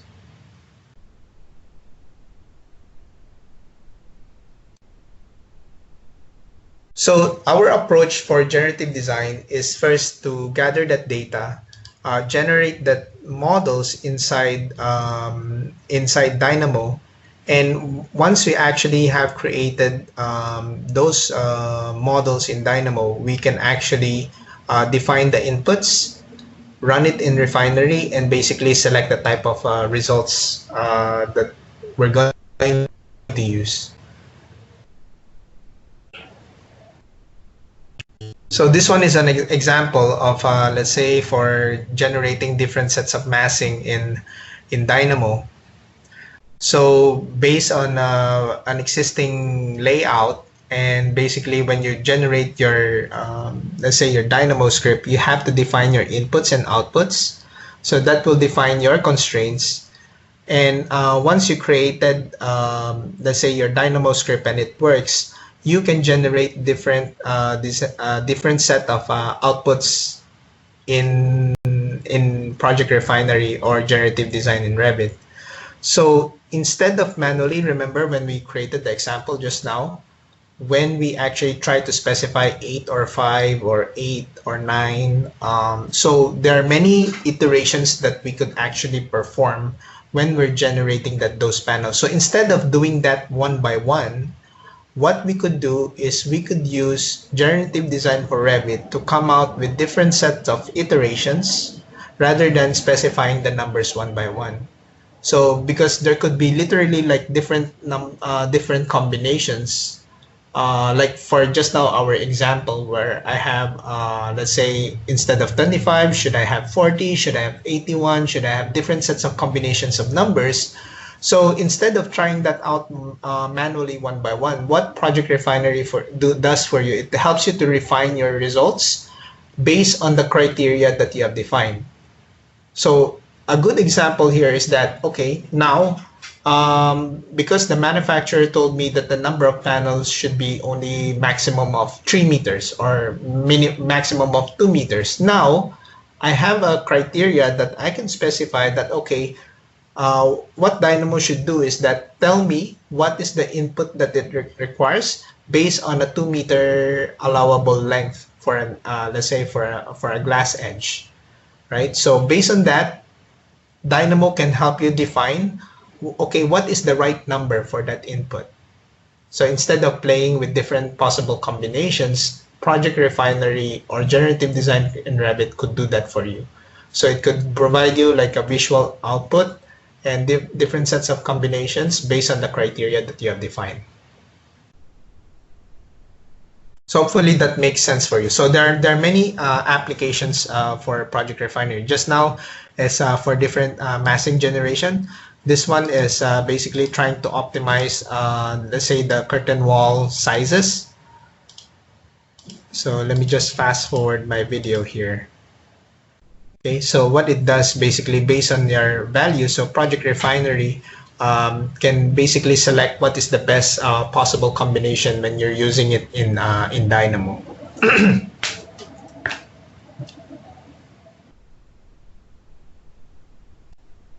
So this is another example. If let's say if for those who are in the construction space, if let's say if you're trying to optimize crane placement, if let's say you're doing construction planning, instead of trying to play around with different sets of values, so you can apply Dynamo and Project Refinery to indicate what is the best different possible combinations, and then from here it could provide you a visual outcome that if that crane is not able to reach a certain position, then Dynamo will reflect that, okay, that is actually if the crane can reach that particular element, it will show as green, and if let's say if it cannot reach that particular element, it will show as red.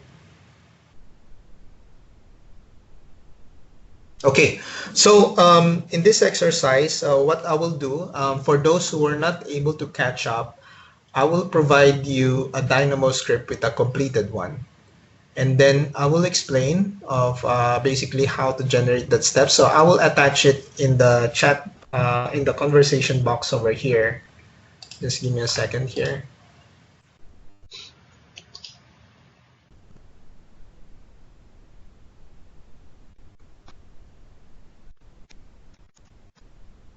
Okay. So I will attach the file. For those who are not able to catch up to now, so I will upload. Why? Okay.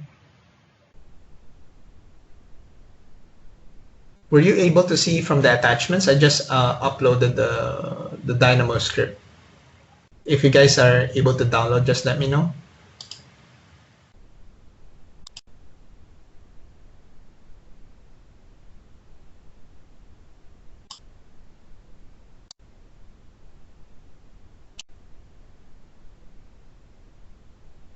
All right. Okay. Good. Great. Yeah. Okay. So for those who are not able to follow, so I have a completed sample that you guys could use. The attachments. Good question. Where could we find the attachment? I think you could see that from the content. Okay. Where is that?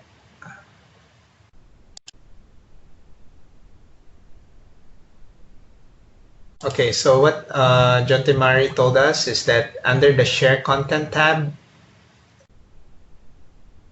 okay, yeah, great. Yeah, so if let's say if when you see that the mute button is actually just beside the mute button,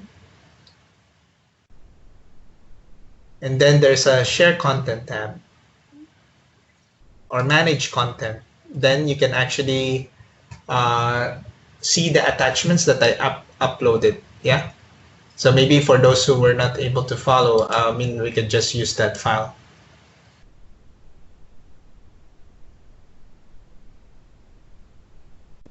Hopefully you guys were able to download it.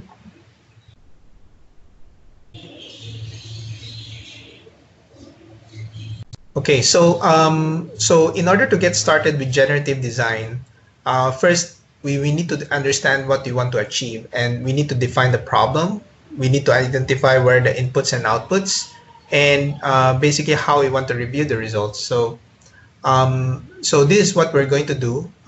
So in Dynamo, so I will open the same script that you guys have downloaded just now, but in order to continue from the script that we have created so far for those who have followed, there are a few things that you may need to watch out for.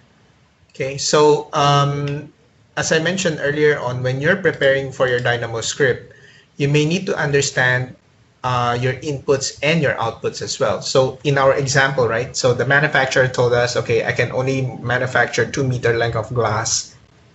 So that is our output, right? We need to identify what is the input values and what is our output values. So it's very clear. Our input values is the U and V panel quantity, right? And to use it with the generative design or project refinery, we need to actually right click in this particular input and then um, specify that this is an input. So very important, when you right click here, you have to specify that this is your input. And then for our U panel here, it's the same thing. So this is also our input. So what is our output? So our output is basically the maximum length of that edge, right? So this is our output, which is the length of that glass.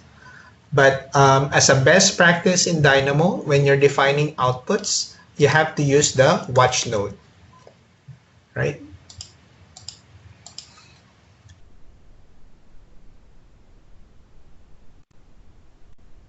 Okay. So instead of using this one as an output, what I normally recommend is that use the watch node and then rename this, that this is, for example, maximum glass size, for example.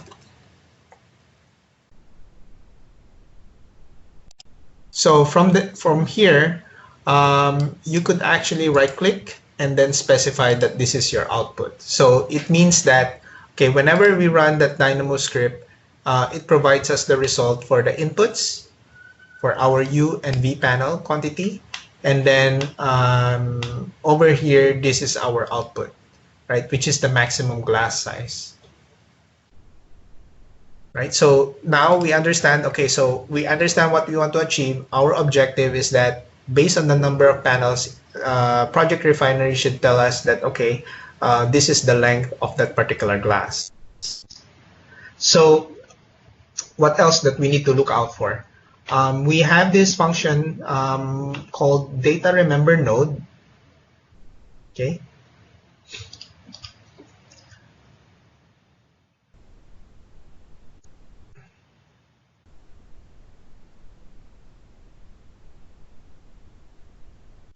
So inside Project Refinery, we have this command called data remember.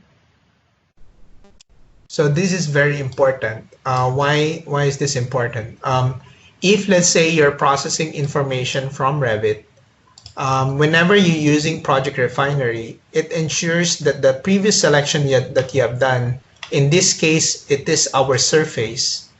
It remembers that data so that it could actually populate the image for you properly. So one is using the data remember node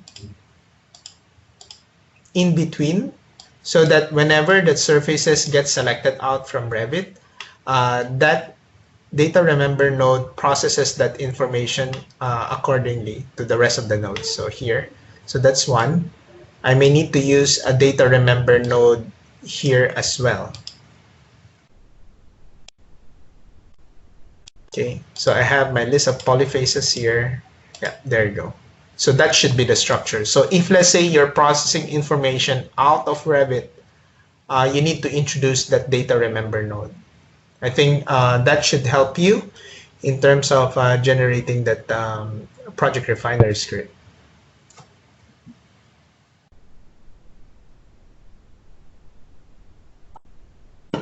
Okay, so that's all we have to set up. So and that's as easy as that. So specify the inputs, specify the outputs, and once you have specified those outputs, we need to ensure that the data remember node is introduced if we're processing information out from the Revit application.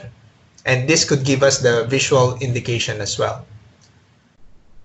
So once we have done that, we can actually save our script. I'll just place it in my desktop here. Let's say e-workshop, for example.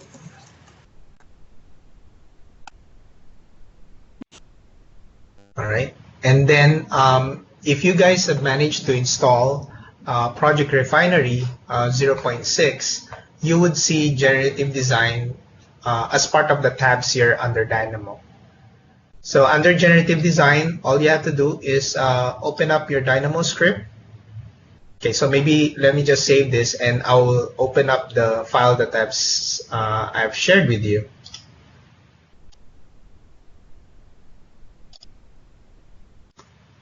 So generative design, so I'll do this with you. All right. So what we will do here is once we have our script over here, what I could do is that I could actually export, click the export for generative design.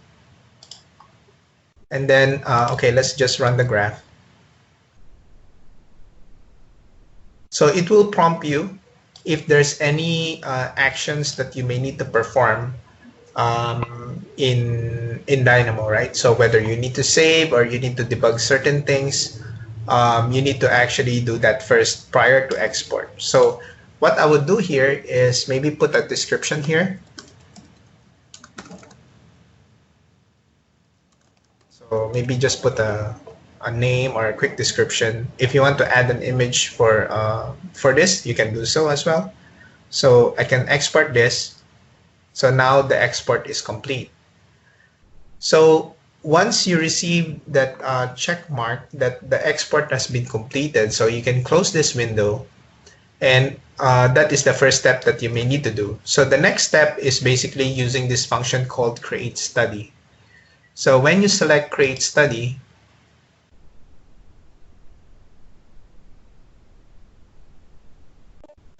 you can select the study that you have just exported out in Dynamo. So what I have here, the generative design, so panel sizes with Dynamo. When you actually install Project Refinery, you have this out-of-the-box examples that are available. So you can actually study from here as well. So one is actually the workspace layout. So this is for desks. Tree box maxing is for, let's say, for creating conceptual buildings. And then we have the other one over here where it actually, at a certain location, it tries to specify, okay, what is the maximum window views. So what we're going to use here is we're going to use the generative design. So we can place a study here. So let's say e-workshop BCA, for example. So the method here, there are a few options. So if, let's say, if you want to randomize, or basically if you want to optimize. So randomize meaning just play a random number based on maybe, let's say, from let's say our U panels is from 1 to 10, and then the number of solutions is maybe let's say 8, for example. So over here, if I want to optimize, I could specify here. So what is the inputs that should vary, right? So if let's say, okay, let's say 1 to 10, and then maybe what I could do here is I would like to minimize let's say the edge as a constraint. So basically in this example, I have 2 outputs, but I only want 1 for now. So I want to minimize that edge, and I want to constrain, let's say, that edge at a minimum value. Let's say from 2000, because the numbers here is in millimeters, right?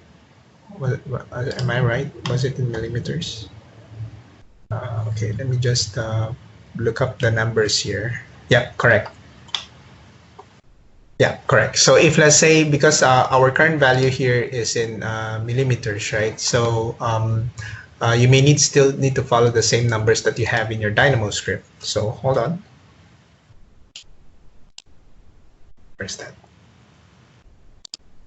There you go. So let's say minimum is 2000 and maximum maybe is 5000, right? So you can specify, okay, that over here that, okay, do I have any issues? So basically, if it has any issues, then it will appear from here. And there will be suggestion on how to resolve this. So the total population size, maybe we can keep it at a minimum. So we can maybe just keep this as default for now. And once you hit that generate button, then Dynamo will start processing that information.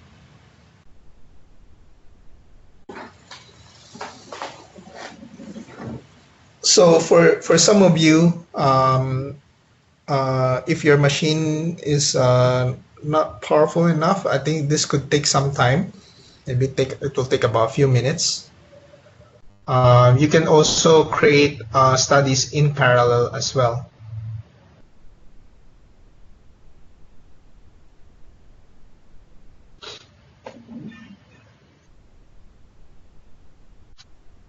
So if let's say I'm doing that currently,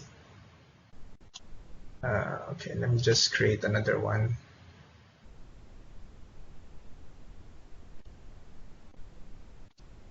So while that is running, so I can create another study.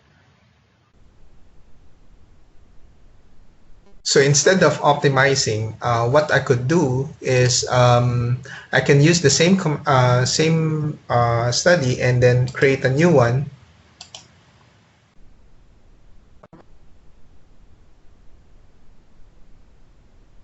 All right. So instead of let's say workshop, let's say BCA 2, for example. So instead of optimizing, maybe a rule of thumb. So before you do the optimization, you can also use the randomize. So when you select that randomize button, it's just to check whether, my advice, right? You can actually use the randomize button just to check whether your script works in Project Refinery. So if let's say you want to generate maybe 10 possible number of solutions, you can also hit that generate button.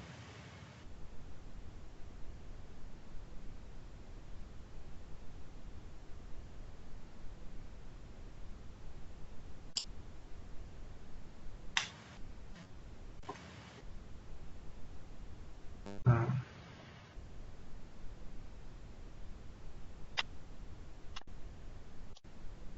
Okay. Oh, I think we're missing something here. So we're missing the data remember node. So that's why the result doesn't show anything from here. Oh, okay, sorry, my bad. So as you can see, if you don't have the data remember node, you won't see any previews at all. No wonder it's having some issues over here. So my suggestion is maybe you can just simply add that data remember node and save it once more.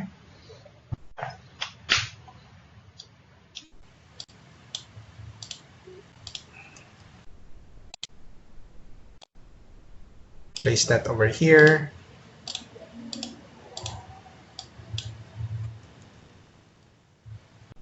Then place that over here as well. Oops, sorry. Right, so we're just adding the data remember node so that it can process that information. Just press run. Okay, now having problems with this.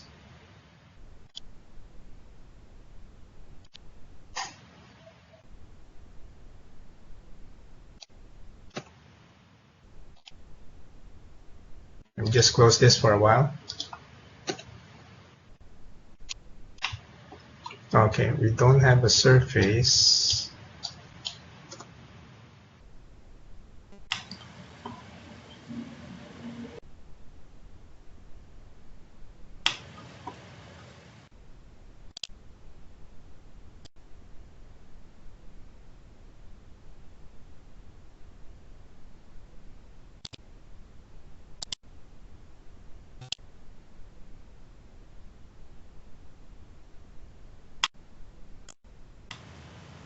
Okay, so I have this. Going back, let me just open up Dynamo once more.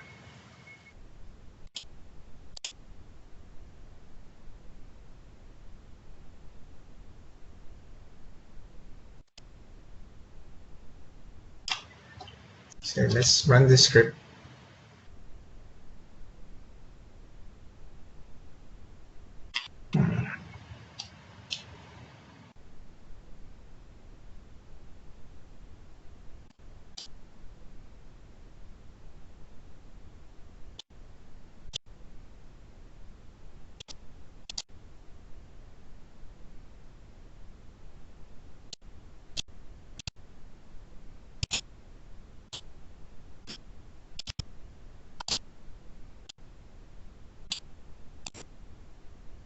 There you go. Sorry, my bad. What you need to actually do here is use the data remember node here after the list flatten, right? So data remember node after panel points, save that, and then let's create the study once more. So export for generative design. So maybe I'll just put a new name here. Click export. And then we'll create a study for this.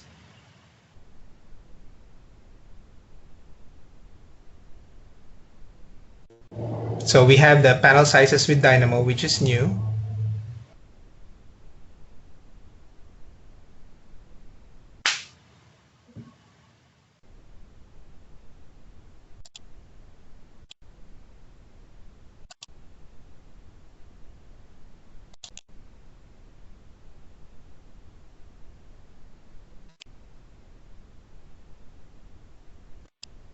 Okay, so now what we'll do is that, okay, so let's just use randomize for now.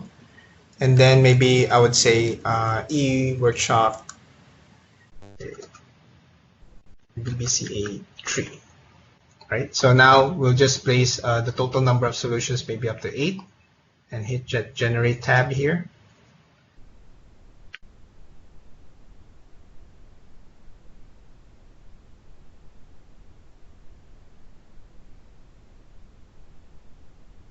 So as you can see here, there are different options that we'll try. So using the data remember node, so I have an example here that gives you an indication. If you could see this in your screens, this is an indication of the total number of panels that you have in Project Refinery. So it tells you, like for example, the total edge and area for every example. So you can, as you click here, this tells you the combination between 7 panels versus 10. And the maximum edge length is, let's say, 2 meters, right? So if, let's say, if you want to streamline your selection, so what you could do here is you can also create some filters if you want. And based on an axis, okay, I want to show only areas at this one. So it will only reduce the number of selections that are available. So that's what Project Refinery could do for you. So if let's say that, okay, I selected a particular criteria. So this is the criteria that I want. I want this combination because it gives me the edges. I have lesser edges. Let me just clear this. Right. So I want this combination, which is combination number 1, that it has 7 panels versus 10. Right. So here, what I could do here is that when you open this in Dynamo, if you click that open in Dynamo command, so basically Dynamo will give you a warning that it used to generate based on the new values, right? So if you click yes,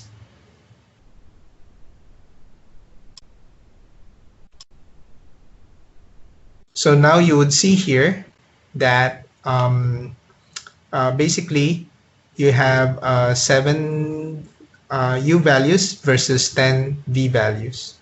So Project Refinery helps you to actually identify what is the best possible combination. So instead of doing it manually one by one, what we're doing here is that by using Project Refinery, we are able to streamline the inputs in a much more faster way instead of laying out different sets of combinations based on the constraints that we have defined. So basically we have our edge here. So once you press that run button once more, so we may need to do that in Dynamo one more time, and then that should show the results back in Revit. Okay. Maybe I'll just do a save as here. Yeah.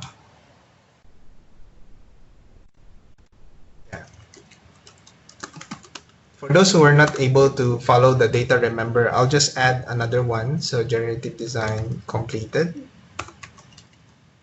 Then I'll add it in the attachment so that you can use this as a reference. Sorry, because the previous one that I had doesn't have the data remember node. So I'll just add it in. Okay, so I uploaded the same, another Dynamo attachment. So you can use this for your project refiner script. Yep. So for Punit, I think one of the issues that we might have faced is because the data remember node wasn't added. So what I did just now is I just uploaded the new script, and then you can use this for your project refiner script.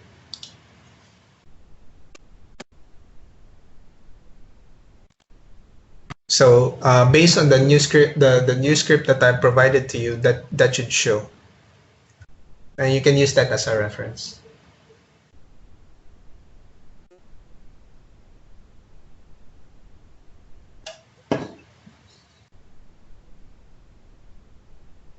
So again, as a recap, right, these are the things that you may need to prepare for Dynamo. So the data remember node is very important. The location where you want to export out data from Revit, it requires the first the geometry and second the values that you would like to process in Project Refinery. So once you have defined the location for your data remember, that is the key of having the results in Project Refinery. And you may need to specify where is the inputs and also the outputs. That's all.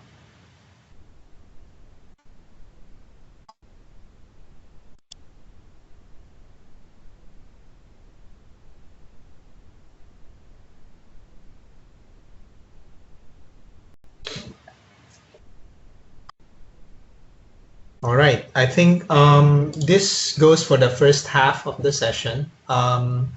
If you guys have any questions, maybe during the break time, you can just please feel free to type in the chat box. So now it's 11:53. We'll take maybe an hour break.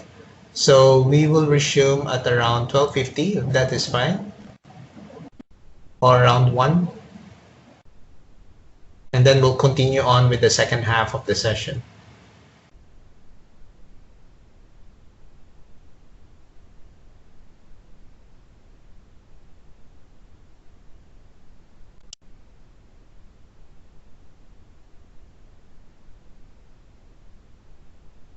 All right, so Chris advised that we'll start at 1 p.m. So we'll have an hour break. So I think for Pong's question, if you want to download the attachments that I've uploaded just now, under your mute tab, there's this on the right side, share content. Go to manage content, and then you can see the attachments from there.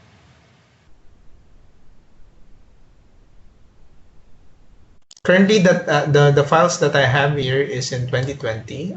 If you wish to have it in 2019, I may need to create the files for you. So maybe later, maybe you can drop me your email here, and then I can send it across. So as what Chris mentioned, you don't have to hang up. You just maybe I'll just put a timer here so that we'll continue maybe in about 1 hour and 5 minutes.